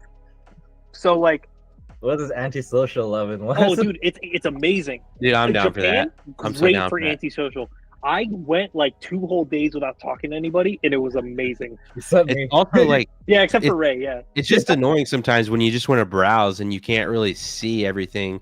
Like you can't see the details of what you're looking at. You're like, is that what size is that? What are those? Do you have this? It's like no, just let Exactly. me browse all these and not talk to anybody. Damn it. Dude, it was the best. So it was like aisle after aisle, just of like fully stocked everything, and then like you could individually like, oh, like this piston has 3 holes, this one's 4 holes, this one's this one's that, and you could just like look it up on your phone and be like, hey, I need this exact thing, and then they'd have all the part numbers organized by like on the wall. Oh, it was amazing. That's pretty cool. But yeah, including like, so I bought a 10PX black edition for somebody. Sick. Yeah, you just go grab them. You're just like, hey, That's sick. put it in your little cart. The only thing that you needed to get unlocked were the servos, the gyros, and then ESC motor. Here's my Here's my hidden tip is that I did look at everything at Super Rajicon and also Drift Track Yachio. And the store at Yachio might have some better hidden goodies, is what I'm gonna say.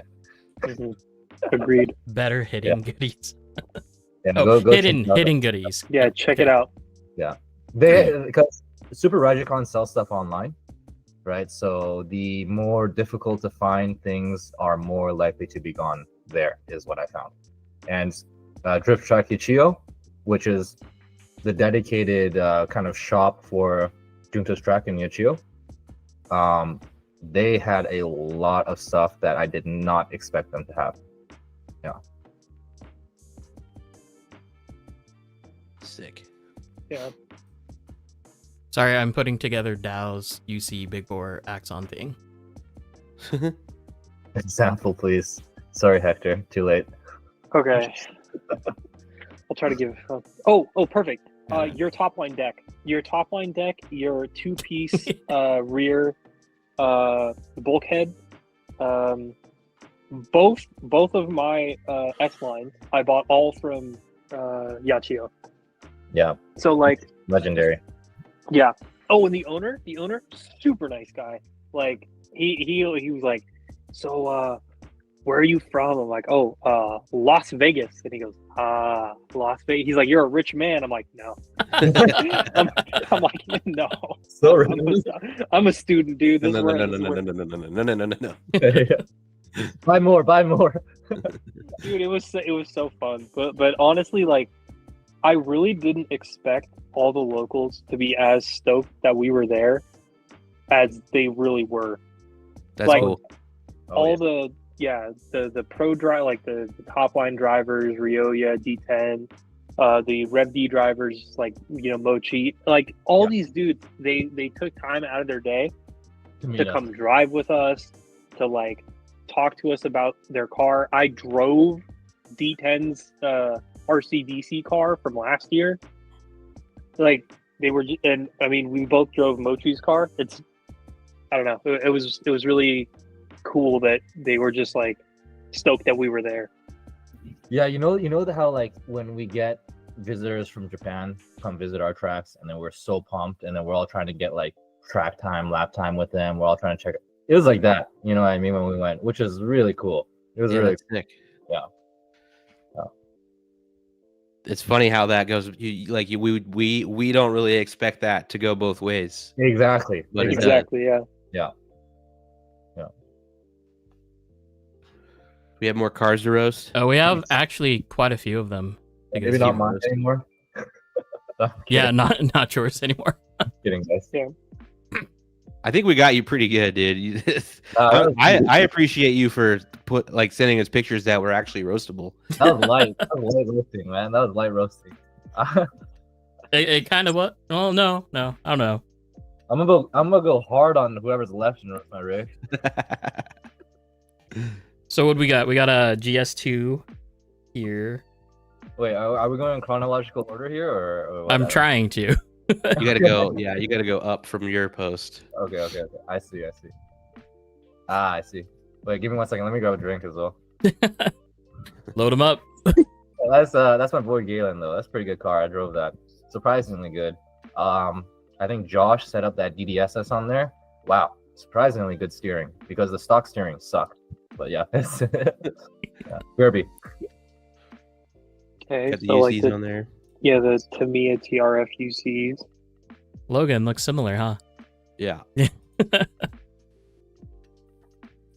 Okay, see, so this is something that I like. So a lot of people would do like high motor or high battery, high CG as a whole, and they wouldn't really commit to like the roll. But just by looking at the way that the shocks are set up and the camber link angle, it's like it's actually made to roll. Yep. So that's sick. There's like a cohesive like Yeah, a chassis lot of people kind of got design, yeah. stuck in a weird like limbo zone of like trying to getting an LTS car or chassis or trying to build one, and then not really ever actually achieving the goal, and then still trying to make it like competitive. That's the thing where like I see with a lot of cars, and this isn't just to be like, oh, Japan centric, Japan does everything better, but it's like the cohesiveness of like the chassis is a lot more important than like putting more expensive stuff on it. So like having the design language like Rev D has, where you have your bonsai camber links, really low stiff springs, anti-roll bar, to change all these things in order to make it fit like into your like little box. Like a lot of people would take like a Shibata and then do like bonsai camber links, and then it's like, hey guys, like this doesn't like work cohesively. Like you have to like understand your car. And I think that's something where it's not like supposed to be dismissive and like, oh, your car's just whatever, but it's like, hey, just you don't have to spend all the money. You can make it drive better. Just focus on what you want first, as opposed to how you can put more expensive parts on it. So, is that a popcorn maker? No, it's not. Sorry, super random. So I like the super square deck. That's the wrap up next covered. Yeah. They're just like short wheelbase. Just make it the shape. Make it the one shape.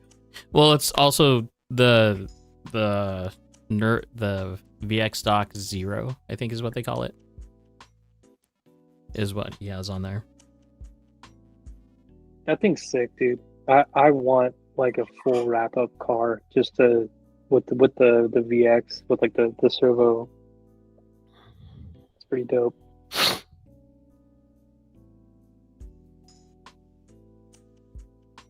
And it's a MC1 rear end. It's kind of cool.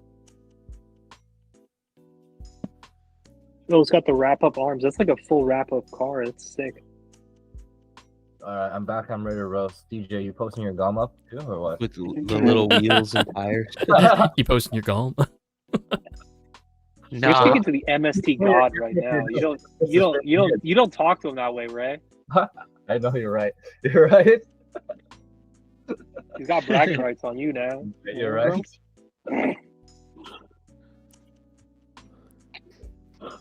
I do want to see your gom though, DJ. Since I'm building one too soon, I'm excited to see it. Here, let me do that real quick then. He's been working on that thing for a minute. Hopefully, Logan, are you gonna catch the Gom fever that's ripping through the Pacific I've Northwest? sold all my cars. I actually only have one chassis now. Hey, welcome to the club.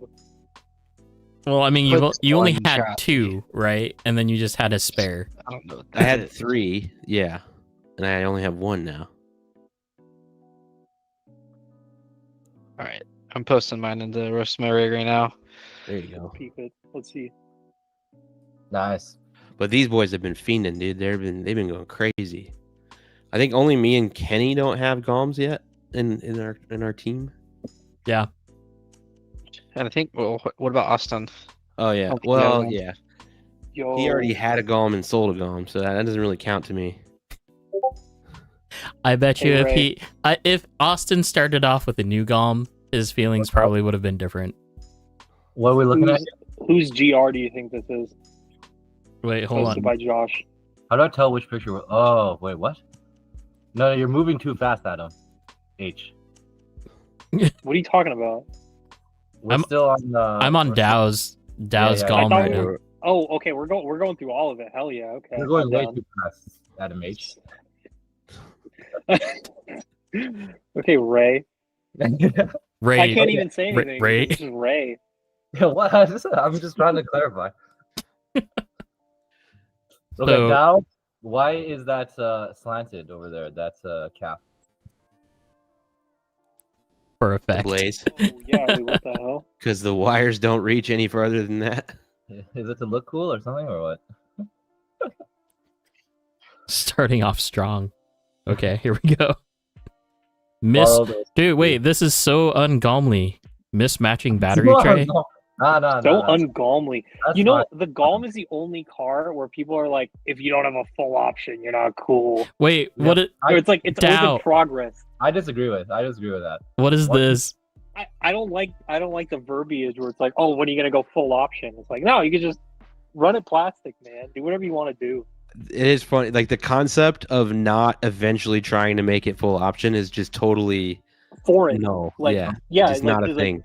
Exactly. It's like, when are you going to upgrade this thing It's not to be full option? Why is there a random exactly. fan mount? Just like chilling. What's the? He doesn't have a fan yet, dude. downforce? But you got to put the mount on there. You mean side force? Side force, yeah, side force. That's side force. Hmm. And what is I got- this? This is only axons? This is only axons. Yeah, we're- Poverty. You're not even running HG3. Dude. Wait, whoa. And plastic rockers. And uppers. Plastic Dude. rear arms as well, right? No? No, but Dow is gonna full option that I know she will. Oh, are those plastic rears, Dow? Okay, plastic is fine. I'm gonna be real here. Plastic is fine. Plastic is fine. Yeah, plastic is actually fine. It's just funny because we've seen so Yeah. many fully built combs. That's cool, but you know it's fine. Okay, These, what, these little colored tape things that you have on the motor wires makes it look like an RTR ESC. Yeah, that's true. Do you really need those to line it up?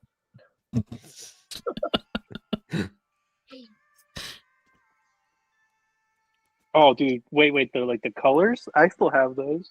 Oh, sorry, roasted Adam. Yeah, I know. I'm sorry. Hey, but that's you could tell because you don't solder your own stuff. No, I don't, dude. Yeah. I don't I solder. I don't I solder don't- anything, Ray. I don't either. I can't even talk. I also don't solder anything. oh, come on. Hey, I hey, solder we're gonna talk stuff. about I solder stuff all soldering, the and we're time. gonna talk about dampeners. I'm a speller, not a speaker. Okay. Wow, so many offenses so fast. Sorry. Uh, Yeah, dude, I really need more dampening on my dampeners. Yeah. I, Yeah, I, damn it. wait, what's the problem there? I still don't get the problem there. Dampers. It's just adding a bunch of extra letters in there that aren't Dampers. part of the word. It's just dampers. I just dampen. Yes. Yeah, they dampen and then they are dampers. That's a good point there. Okay, actually, that's a good point. And then it's the classic A80. I Okay. mean, that's like the Dow. So like, Yeah, I've already seen that car enough. I respect people who commit to a body, not because I do it myself, but because Hmm, I don't know. It's cool. Like it is cool. beginning, like when I started out, Miko was always the Altezza. Like it was just like that's him. That's the car. That's like his design thing. I mean, and then he graduated to the Corolla, which I think is like a Is spiritual Logan about successor. pulling up Tesla right now? But yeah, Hmm. dude, the I like it a lot. I like it a lot. I honestly, I always thought that Tesla was sick. When Miko was driving it, it was sick. Sick body. it's always dope. And I don't know why it's not more popular. Is it the width or what? I mean, it was. It's it was huge. like the body, dude. It's huge. No, sick. Very sick body. But not Dow running the A80, very cool too. We saw a couple of those in Japan. Every time it just reminded me of Dow. Exactly. See, that's the thing. I like the every time I see this car, I'm like, oh, it's this guy. Like, oh, like the guy Yeah. sent this to Dow This is it. because he's This got the way. Exceed A80. Over us losers running the 8.6, then no one's thinking of us, man. There's too many of us. Yeah, dude. They're exactly. Another one? We're There's too There many comes of us. another one. exactly. Yeah. Dude, but the last It's- Federation round, we had 12 Corollas. Yeah. Oh wow. Is Yeah. Corolla the new 8.6? Yeah. It's happening. Oh, that's. But not I mean, that's a rolling garage issue though. Like good. Yeah. there's a shitload of Corollas at rolling garage. Well, I mean, but like it's like the body now. It's Yeah. I think Yeah. the 8.6 just looks better. yeah. I mean, personal take. I mean, Ray, you and I are like the only ones who run the Shibata. coming. It's, you know. Yeah, I know. Dude, who's do you think that is? I don't know, bro. I don't know. Who's getting it? Who's getting it? Who's getting it? It's kind of Hey. making there's so many Corollas now. It's kind of making me want to just go back to the E36 Ti because I feel like again, right? Shout no out one my will boy- ever run that. I want to shout out my boy Angel here. He's doing that. He's got that Adam spec shit with the top deck and the side rails on the Kansai. That's my man right there. Oh, you're a picture behind. Okay. Oh dang, I can go back. that's real. I can't really show this because it's kind of The in BMW progress. Let's just say already that. you. Don't worry. The Logan, the BMW wagon's already you. You've already ingrained that in my Yeah, mind. the E36. That's Logan right there. All right, let's go back to roasting. What is this? ST2? It's a sick car. ST2 is Dude, it's literally it's like my car. It's amazing. I was actually gonna say he's braced up just like you, Adam. I know it warms my heart. I was actually analyzing this earlier though, and like very quickly, that pinion and gear mesh, that's like that. That is how you bust your motor. You gotta tighten that in. Which one? The pinion and gear meshing there. On which car? Adam's flying through all the pictures. I'm sorry. listening to what they're talking about, and I'm trying to find what picture they're talking about. see, Thank you, Adam. they could just like maximize my screen, and they should be able to see it. I'm trying. I don't know how in this. Yeah, I don't know, dude. I'm on a phone. This is Yes. Okay. So you're saying that offset pinion to spur is what's breaking? Like that's what'll break it? Yeah, for sure. He definitely wants to change that. Push the pinion in a little bit. You're on the wrong picture though, I think. Just remember, whatever you say right now, if you're watching it somewhere else, I don't know. What are you paying attention to? Are you paying attention to our Google Meet? Yeah, the Google Okay. Then you should be seeing everything real time then. You're still in the wrong picture though. Well, that one is That one? offset. No. Further back. Further back. From Angel. Oh, Their car. Sorry, Yeah. Angel. Good car, but yeah, push that. They pinion. both of the confusion here is that both of those cars have a poorly aligned pinion gear. I see. okay. That Yeah. makes so much more sense. That pinion gear is sticking out too far. Okay. yeah, just a little. I would say Yeah, I mean, in general, you want to run your pinion gear as close to the motor as you exactly. That's the Yeah, spot, right? So you want it as close to the motor as possible. But there are some that you can't do that. Like Yeah, exactly. MC1 problems. And the thing is, we've all seen motor shafts break, right? It doesn't happen. I haven't had it happen. It hasn't happened to me, thankfully. my shaft is never broken, not once. can. I've never really Knock broken on wood. anything, yeah. I think I've seen a total of 4 or 5 like rotor shafts just break up at PDX. Yeah, Yeah. it does Crazy. happen. It's crazy. Not to us, but it happens. Yeah. Oh, I was gonna say this ST2 from Angel. This is like 3 cars in one. The ST2 transmission, RDX battery tray, and then DDSS. That's my boy right there. He knows what's up. He knows Also- the sauce. Foam bumper. Do you really still get foam bumper? Or are you hitting stuff? Or? Yeah, honestly, okay, yeah. If I'm gonna roast anything, okay, I wanted to say this too. The offset on the shocks, Sorry, bro. If I didn't reach you, I love you, bro. offset on the front, the IFS is like hurting my brain. Oh, okay. We're going back. Sorry. Okay. Just the offset on Oh. the shocks, like how much space. It's just there's a more efficient way of doing that, which is spacing the turnbuckle going to the lower arm a little more out to make it. Oh, he's frozen. Okay, well. We might have lost him. My camera battery's gonna die more too. progressive, because this is just oh no dang, It's happening. No, he's there. Adam, he's there. what happened? You're there. You're here. You're good. You're here. Holy, Now you're gone. I'm gone. Now you're back. I'm back. Yeah, okay. Just a shock, and then yeah, the foam bumper, bro, you are beyond that. I believe in you. You can take that off. You don't need the training wheels anymore. Your car's too nice for Is that yeah. even a Yeah, training it's- wheel? No, it's not, because nobody. And now Ray's gone. How often? That's intentional. How how often do we hit our front bumper hard enough to warrant a foam bumper? Yeah, that's a good point. Just be sending it. You should get the foam in the rear. That's what it's for. Yeah, but dude, Albert's wing. Oh man, God. It's not a wing, it's a diffuser. sorry. It's the wrong end of the car. It looks Yeah. like a wing. Wait, This is some fucking D style shit for I sure. think we Dude. skipped AKF Paisa's car. I didn't. You my were just talking about Angel's car the entire time. My bad. Yeah, sorry. I felt like he was my kindred spirit because Yeah. he has put the this same thing car. together. Yeah, I was roasting Dow for having RTR ESC wires, and you actually have RTR ESC wires. So Yeah, that's This is a good game. I've got to figure out what they're talking about. okay, I got I'm it. done. yeah. I think I'm done. Next one. Okay. yeah. Okay, and then we saw Albert. Yep. Let's look at this Shibata GR for a little. Oh man, dude, that Albert? looks like That Shibata GR is unroastable. Actually, unroastable. yeah, actually And if Josh is unroastable. building it, it's going to be even sicker. It's I unroastable. know. Ooh.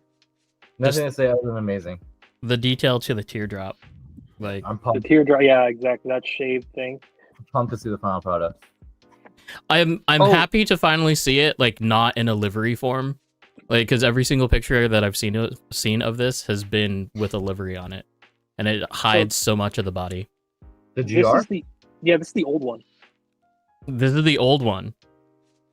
This is the 2023 model. The new one, that's like with all the 3D printed stuff. Yeah. The D1 GP car for the Sobagiri D1 GP car. Yeah, that this is the one previous. So Okay. This is like This is the one Adam and I both ran last year. My comment still stands. I like seeing bodies without liveries. That way I can decide if the livery is hiding too much or not. Mr. Rotek. that's Hector. Mr. Rotek. Yeah, Hector, sick car. I would. Do you have the front chassis braces? Maybe put them on. I don't know. Needs more braces. Yeah, it needs more bracing. Needs to be more braced. Yeah, these boys Wait. like him hard. Wait, he has a second one. That's, Hard, he has a second one, turgid. super braced up. Never mind, I missed that second picture. There's a super braced up one. Never mind, I missed that. Yeah, the super braced Yeah, up there you go. one is this high CG. This is like more American style, so that's like high motor, servo all the way back, kind of setup. I've driven this car. It gets down. It is Whoa. fun to drive. FDR. Holy cow. What? Is he burning? Oh wow! Is he Holy burning? mother! That's a 76, and I can't read that, but that's probably like a 6 FDR, something like that. Is he burning? Yeah. Well, okay. We Is he can. burning? The Hector special. Dow. Honestly, okay. We didn't go too deep in the burn tune thing, but if we don't ban it, burn. I don't know. That's the only way to make a change here, right? Like it is obviously an advantage. So if you're just going on the honor system, I'm not gonna burn, then you're getting left behind. That's the truth.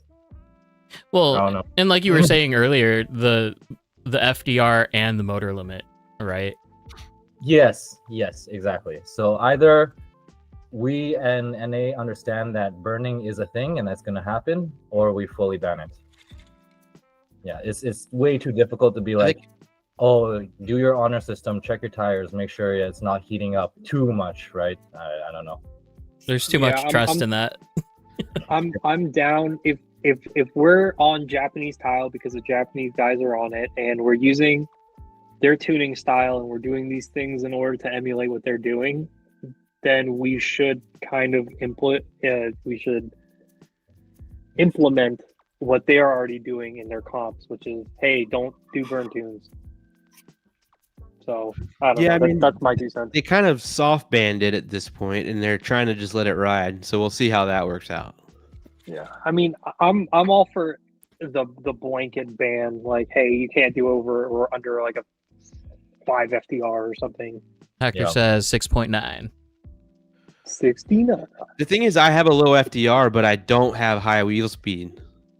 See, that's where we get into something else where it's like I used to do that where I was at a 545 FDR and then I would only got like 60,000 RPM, but still, I mean, that was something I had to change specifically for Dream Tour. So I was like, might as well. Did both of you have to change like pretty drastically? Oh, Ray, you can tell I him. changed so drastically because I was busy with a couple of my friends, and I had a wedding to go to for my first week in Japan. So Mm-hmm. I got no drifting time. And the night before the competition is the wedding day. So I really have no drifting time. So I like leave the wedding early to go meet Adam at the track. And He's a fiend, I dude. get like maybe 1.5 hours of drifting time then. And he just drops the bombshell on me like, yeah, tomorrow and everywhere there's an FDR limit of 9 and the lowest motor he uses is 13.5. So I'm literally like hour and a half of all my drifting time. I spend like the first 30 minutes of it going to the store to buy a 13.5 and then Yeah. yeah. And then the FDR limit. My FDR was like an 8, so I still was over, right? And I'm like, oh, maybe tomorrow I'll figure it out tomorrow, right? Maybe I could buy a pinion at the track. Mm-hmm. I get to the track, I can't buy a pinion that's the correct size I want, so I ended up having to go with like a over 10 FDR. So yeah, it was a jarring change. Yeah, it was a definitely jarring change. And he qualified better than me. So, you know. I gotta say though that the Yeah. lower wheel speed probably helped with how slick that track was. So Mm. and it was a benefit. Yeah. Yeah, I mean, like my whole thing is I like, you know, I have a 13.5 and a low FDR, like somewhere near 7. But it's because, and I have like low timing too, low turbo. So like it's because I like the low torque feel of that creates. I'm not anywhere near a burn tune, but like I wouldn't be able to do that. Well, so this is my thought, right? If we keep going along this path of like, let's just leave it open for everyone to do, then more and more people will start burning. That's just the truth, right? Mhm. More. Yeah, I mean, I think it's obvious enough if you're actually burning that it just gets caught. I mean, look at you just watched a guy win 21 battles in a row and Right? And was Yeah. like, so, like, by the way, But you I'm just take gonna one say look at his yeah. tires and it's like, oh yeah, okay. but we didn't do Um, anything about it. yeah. And That's I'm why not we saying- Well, literally- it wasn't a rule then. exactly. I'm not saying it's wrong. it's not And, even like, a rule now. The thing is, No, you're not allowed to have there's a rule. Well, I guess it's not in the rule book, but they No, don't it's allow it not. at their track. no rule. Anything that doesn't have hard limits is effectively not a rule because Yeah, I agree with that. Yeah, like You know there's not. Yeah, we're not advocating for people to go do burn tune, and that's actually the opposite of what we want. We want more strict stuff so that people don't do it, so that people Better have a hard understanding. limit. We're better on yeah. No, I get that part of it. I just think it's possible to enforce. Like you don't necessarily like you can look at a tire and see if it's melting or not. Okay, this is my other half of the argument is that burn tune itself is not necessarily purely a bad thing, right? Like we talked with the Japanese drivers, and the reason why burn tune still exists is because like they said like that's the whole ethos and like thrill of motorsport, right? To try and push as hard as you can, right? Like to just absolutely ban it across the board is kind of like stifling the motorsport part of it, right? So they took the approach that like yes, we'll have burn tune comps or comps with no limits and then comps with limits. Mm-hmm. Yeah. So it's not even so much of like, oh, let's just ban this thing. It's more of like, let's understand that if we don't make distinctions, then the line blurs more and more towards obviously one direction. Mm-hmm. So like Yeah, like Tohoku style. So when we talked to Hayato M about like, and I was like, oh, I want to go to Tohoku style. He's like, it's very different. It's a very different style because it is an open anything. You can run any amount of timing, any FDR, do whatever you want. And you could see it and you could hear it. Hell, you could smell it. It was like, it smelled like burning plastic. Because like if you watched Taku from Shibata do his line, he would off the line hold turbo for 5 seconds. Like the entire first corner, he would just like fully pinning it. Let off and it'd be like he'd be gone. yeah. So, you know, there were comps that were just like, hey, you're gonna do what you want. And the reason RCDC isn't like that is because it's so difficult to generate that heat on the surface that they have. Yeah, the very soft, like pliable surface. Exactly. So you can't even burn on that. So it's more of a question of, should we have limits on certain comps? Should we do what Japan does and basically shadow ban burn tuning because the surface that you're going to be competing on doesn't even have an advantage toward doing that? So yeah, I'm for a more hard ban on it, just because there's so much weird interplay and so many ways people can take it where it just I mean, I think it's a especially loophole. Yeah, I think especially in comps, and I think just banning it in comps might be enough to discourage people from like practicing on burn tunes, right? Yeah. You would think, right? I mean, it so like I said, it is banned at Super G. But yeah, I get that there's not specific rules. I'm just telling it how it is. If I go back to Super G, I'm running 10.5, low FTR, and I'm getting the tire hot. When am I burning it? When am I melting it? I don't know, but I will. My version of burn tune is when there's like physical deformation of the plastic, like plastic is being ripped off the tire, and you can. It's pretty like it's pretty distinct when that's happening. Like it's visibly, it's like you can see where sections of the tire are rougher. I'm playing devil's advocate here, but no, yeah, I agree. I hear you. When the tire starts peeling, like as long as my tire doesn't peel, I'm okay. Like let me try to get it as low FTR as high RPM as possible without peeling my tire. But maybe if I hold the turbo for 3 seconds, it starts peeling, so I know I can only hold it for 2 seconds. Yeah. Right. I don't know. Like this gets into a gray area that I just don't feel is. Well, how much teching is too much teching, right?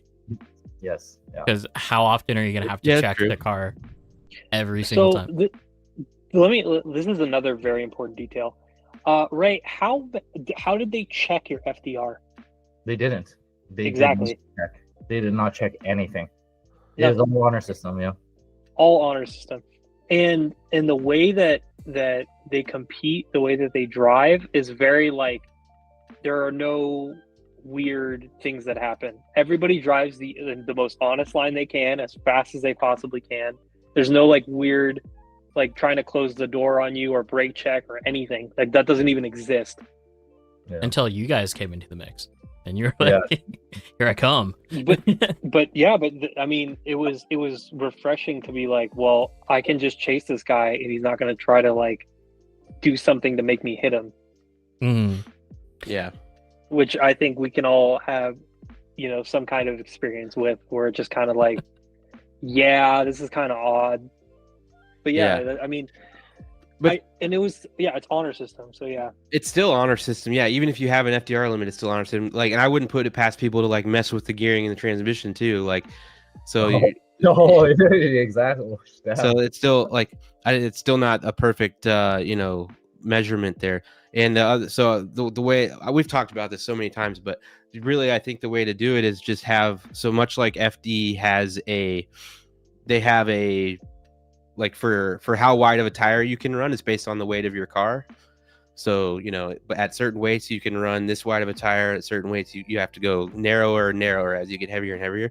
So there would be a similar kind of ratio for basically wheel speed, actual wheel speed at wide open throttle, and how much your rear end weighs. So there's like at certain weights in the rear, you can have this much wheel speed. At lower weight in the rear, you can have more rear wheel speed. That would be, to me, the most like direct, like relatively easy to measure. Like no shenanigans can really happen, other than obviously someone could turn up their turbo timing or their boost timing. No, I agree though. But I mean, I heard you guys talk on the stream about this topic a while ago, which is that a lot. Yeah, I watch the stream a lot. The skill of the drivers is progressing so much faster than the skill of the judges. You know what I mean? In a lot of areas. And if that's true, then that's also happening for tech and setup as Yeah. well, right? So yeah, like we as drivers are probably considering a Yeah. lot more about the tech and setup than the judges even are. That's like that. I think that's what Joey's and Steve's kind of. They do a good job. Their ideals. They. I think they know. They understand that happens. They understand that people will push the limits, and so I think they're at a point now where they're trying to take as few steps as they can to solve the problem, which is just a verbal ban on burn tunes, and being optimistic that is enough. Yeah. And it might not be, but I'm with them. I think it would be great if that was just enough. Like, I know personally I'm not anywhere near a burn tune, and I wish everybody could just be like, yeah, let's just not do that. Because you know when you're doing it, and you can see when you're doing it, so just don't do it. Yeah, exactly. I mean, that's the thing. It's Yeah. I mean, I'm not going to go change my car overnight because it's going to give me 5% of an advantage and do all this shit because I think it's like it's not even as much of a weapon as we all think it is either. Like it's not as easy as just have a burn tune and then you'll be so much faster than everybody else. Because if you watched Consistency. SEC Worlds, it wasn't about like you still have to go and chase somebody that's possibly slower than you. Yeah, you know, like. Yeah. So you It's have not to about still be a myself. really good driver. It's not even about myself, but I don't like the concept where like it's based on an honor system and the more honorable competitors might be having a disadvantage. I don't like that concept. Yeah, that's true. yeah, because just because we hold ourselves to a standard doesn't mean that everybody has that. So that's why you make rules, and that's why, you know. I feel a little safe in that because of what I was just saying. Like it's not as simple as turn on a burn tune and you're going to be way faster because you're going to struggle in other areas with that, right? Like, Of course. Yeah. It's a whole nother like skill set of driving if you're using a burn tune effectively. Yeah. So jumping the burn tune ramp. Yeah, sorry. No burning. I haven't seen this before. The RevD body mount mounted upside down. Like the rear body mount, like under the ESE. Oh, wow. What is that about? I don't know. I don't think there's Is that anything just like about a it. brace so that the you don't There's hit your There's a ESC? lot of chassis in here. Which one are we on here? One of the RDXs. Take your pick. No. Not Judd. Definitely not Judd, right? No, we're past Judd. No. But yeah, it's just interesting to see.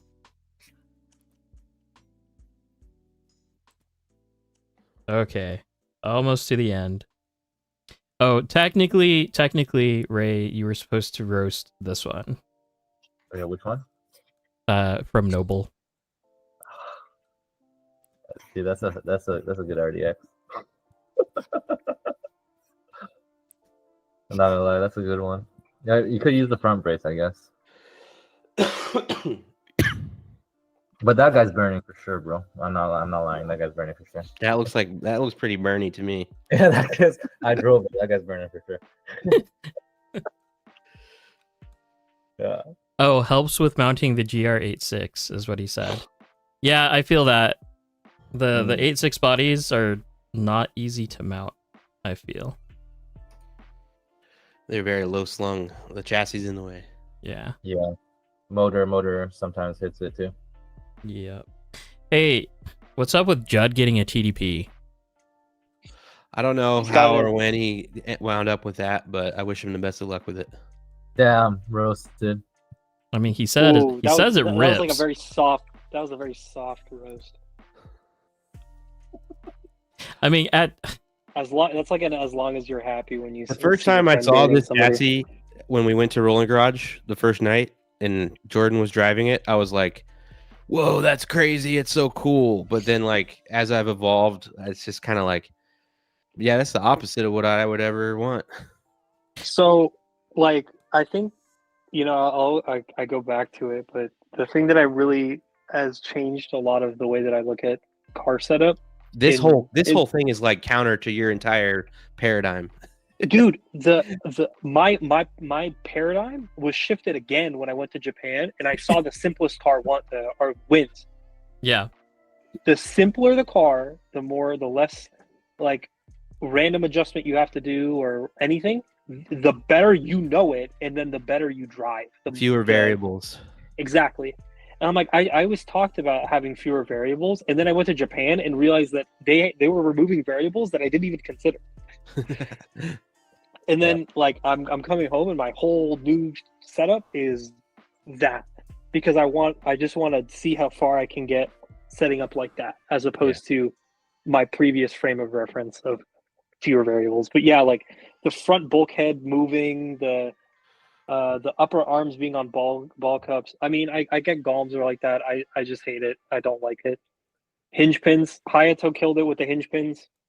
Thank you for YD2. Hinge pins remain the greatest thing ever. But Relax, yeah, no. Adam, relax. Dude, shout out that guy for literally creating RC Drift in America. Oh, I know, right? RC Drift. I thanked him. I said thank you, man, because without you making that thing for Yokobo, we would not be here. Like the entire scene would not exist. Yeah. Honestly, even the RDX was a revolutionary car. The RDX is the second renaissance. It got me where I am. You know what I mean? Dude, I don't even know how many people into it, and it's like, it's a high level chassis. It's competitive out of the box. It's literally like the YD2S again. Yeah, it is the second renaissance. It's better than the YD2S. YD2S still had like problems. No tuning needed. It's crazy. Yes, I just mean in the sense that like it brought a lot of people in because it was like a relatively big person in the market, like a company that like was already established, and then they created a product. And then, dude, talking to Hayato about like the design and everything, the thing that he emphasized the most was like that it was inexpensive and it was easy for people to get into it, and that honestly resonated with me a lot. And that is still performed. And the other part is like you'd have people show up with RDXs and it's like one of the fastest cars on the track. Yeah, and you just feel like crap, you know. I'm like yeah, you're just like, what the hell, bro? Yeah. What did you do to that to make? No, it's stock RDX. What the fuck? Yeah, no joke though. No joke. The RDX pushed Yokomo to make the ST2 and the ST3 what it is. I'm just gonna say that. Yeah. Because it raised the bar. It said, hey, look, like this car's like $280 US. It's like $180 in Japan. Like, yeah, I think particularly the RD2 was like a response. RD2, dude. You know who wins when these companies compete to make the better product? Mm-hmm. Yeah, we all do. The consumers. We all get better. We all get better stuff for less, and you see it in the market. And dude, that's why I like even this. Like, we're roasting people's rigs, where it's like, hey man, we all run different stuff. We all do different things. We all have different setup ideals. We all, our hands are all different, but we all come together and we tandem. That's so sick. That's so cool to me. Yeah. It's pretty we cool. all do different things to get to that same tandem, to literally copy each other. It's, I don't know, that like, it always excites me when I think of it like that. Yeah. Here's DJ's whip. Yeah. Sorry to all the chassis that are missed. I definitely wanted to analyze in depth and roast them all for real.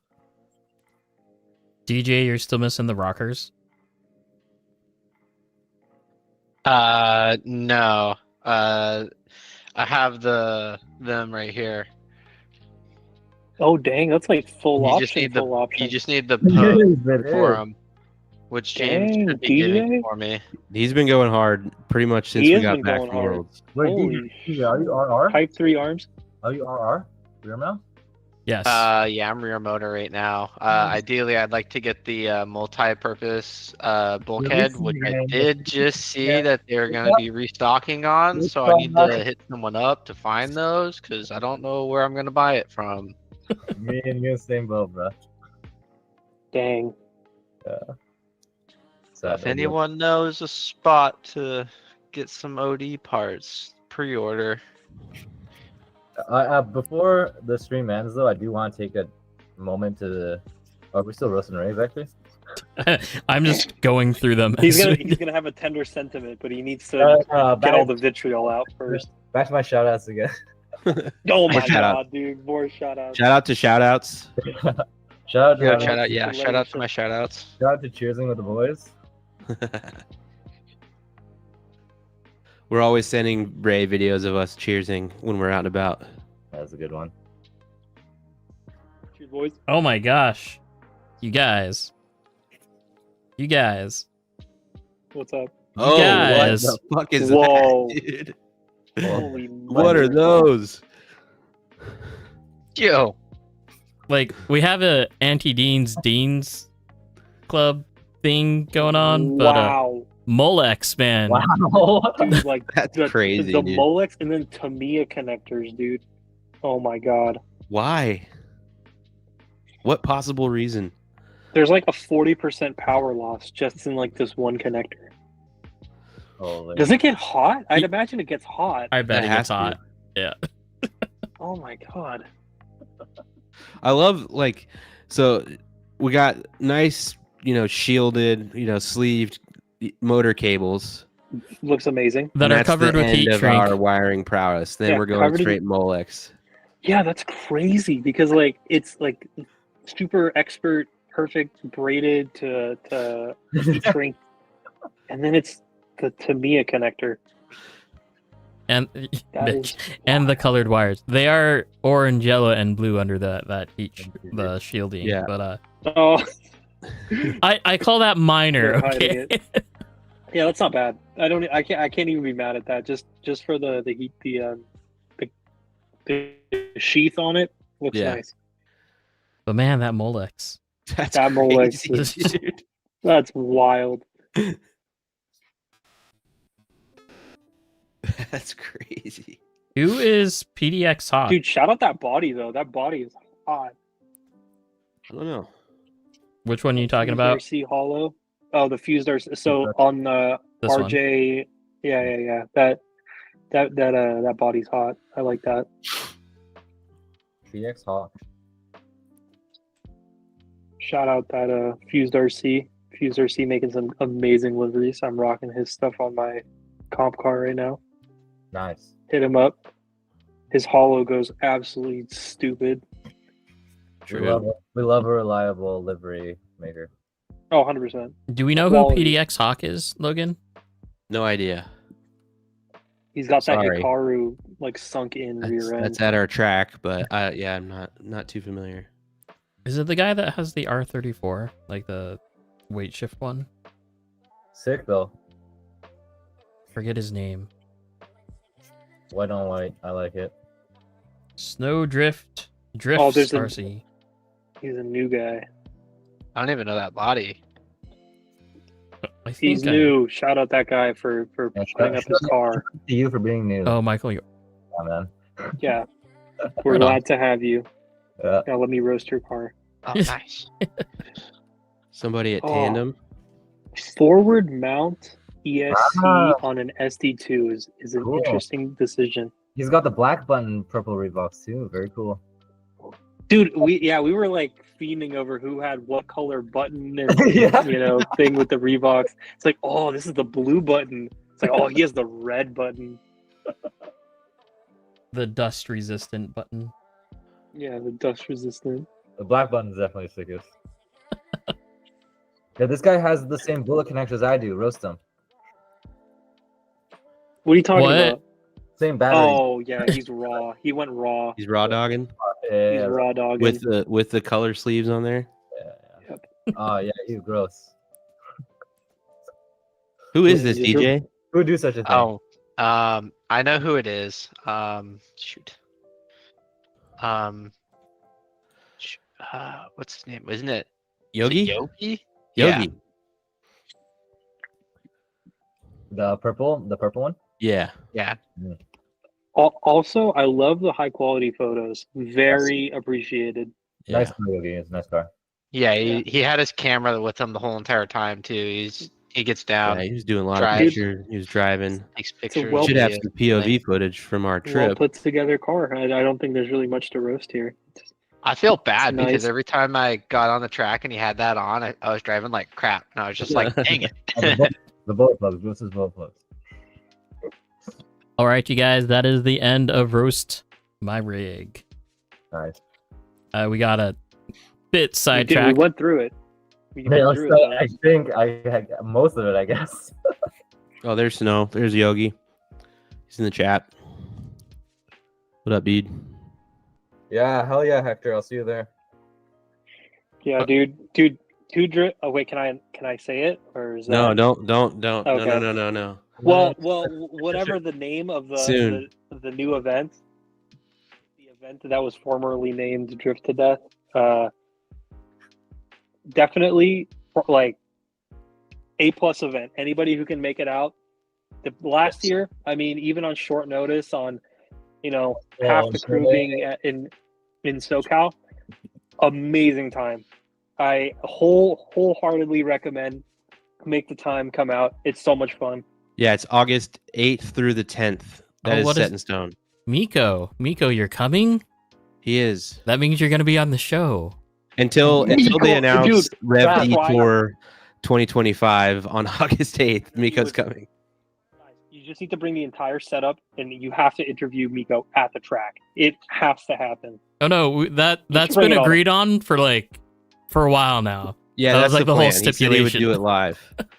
And it's a double. It's two birds with one stone, because if we get Miko to come on, then Fredo Oh. said he would do it if Miko was on. So now we're getting two. He's like, I'm out. Bye. I mean, if Yeah, Alfredo was there too, we could just do both of them.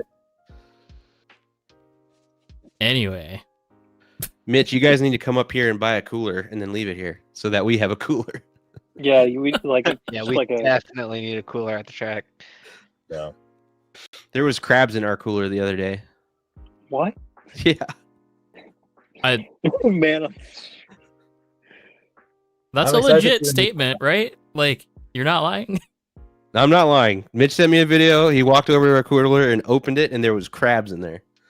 Oh dear. Mitch, what are you doing with crabs? That flavor stain, bros. That flavor stain.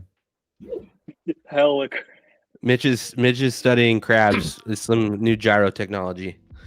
dude, the crabs actually have like the best built-in gyro. You just have to like harvest their organs first. So I don't know, like, if any other people did it, but as kids growing up, my dad would always bring home live crabs, and then we'd take them and let them like walk on the kitchen floor and fight on the kitchen floor. That sounds so you did like gladiatorial Dollar bets. combat with crabs. With crabs. That's fucking sick. $2 bet, man. Like, I don't know if What that's the just like hell? an Asian thing or something. I don't know. No, I think it's Dude, just, that We might did that. be We a did that you with like thing. tarantulas and centipedes and stuff. Scorpions. Arizona stuff. Yeah. Oh damn. Okay. I guess I just missed out on the blood sport of betting on crabs on the kitchen floor. I had a shitty childhood, I guess. I don't know. I was raised in a restaurant, so child labor all the way. Pokemon in real life. Yeah. Actual Pokemon. Real Pokemon. Yeah, I used to put tarantulas in a Pokeball and throw them out. Okay, so next week, let's talk about that. I've got Christopher with Drift Dojo coming on. So we'll be chatting. Where's that at?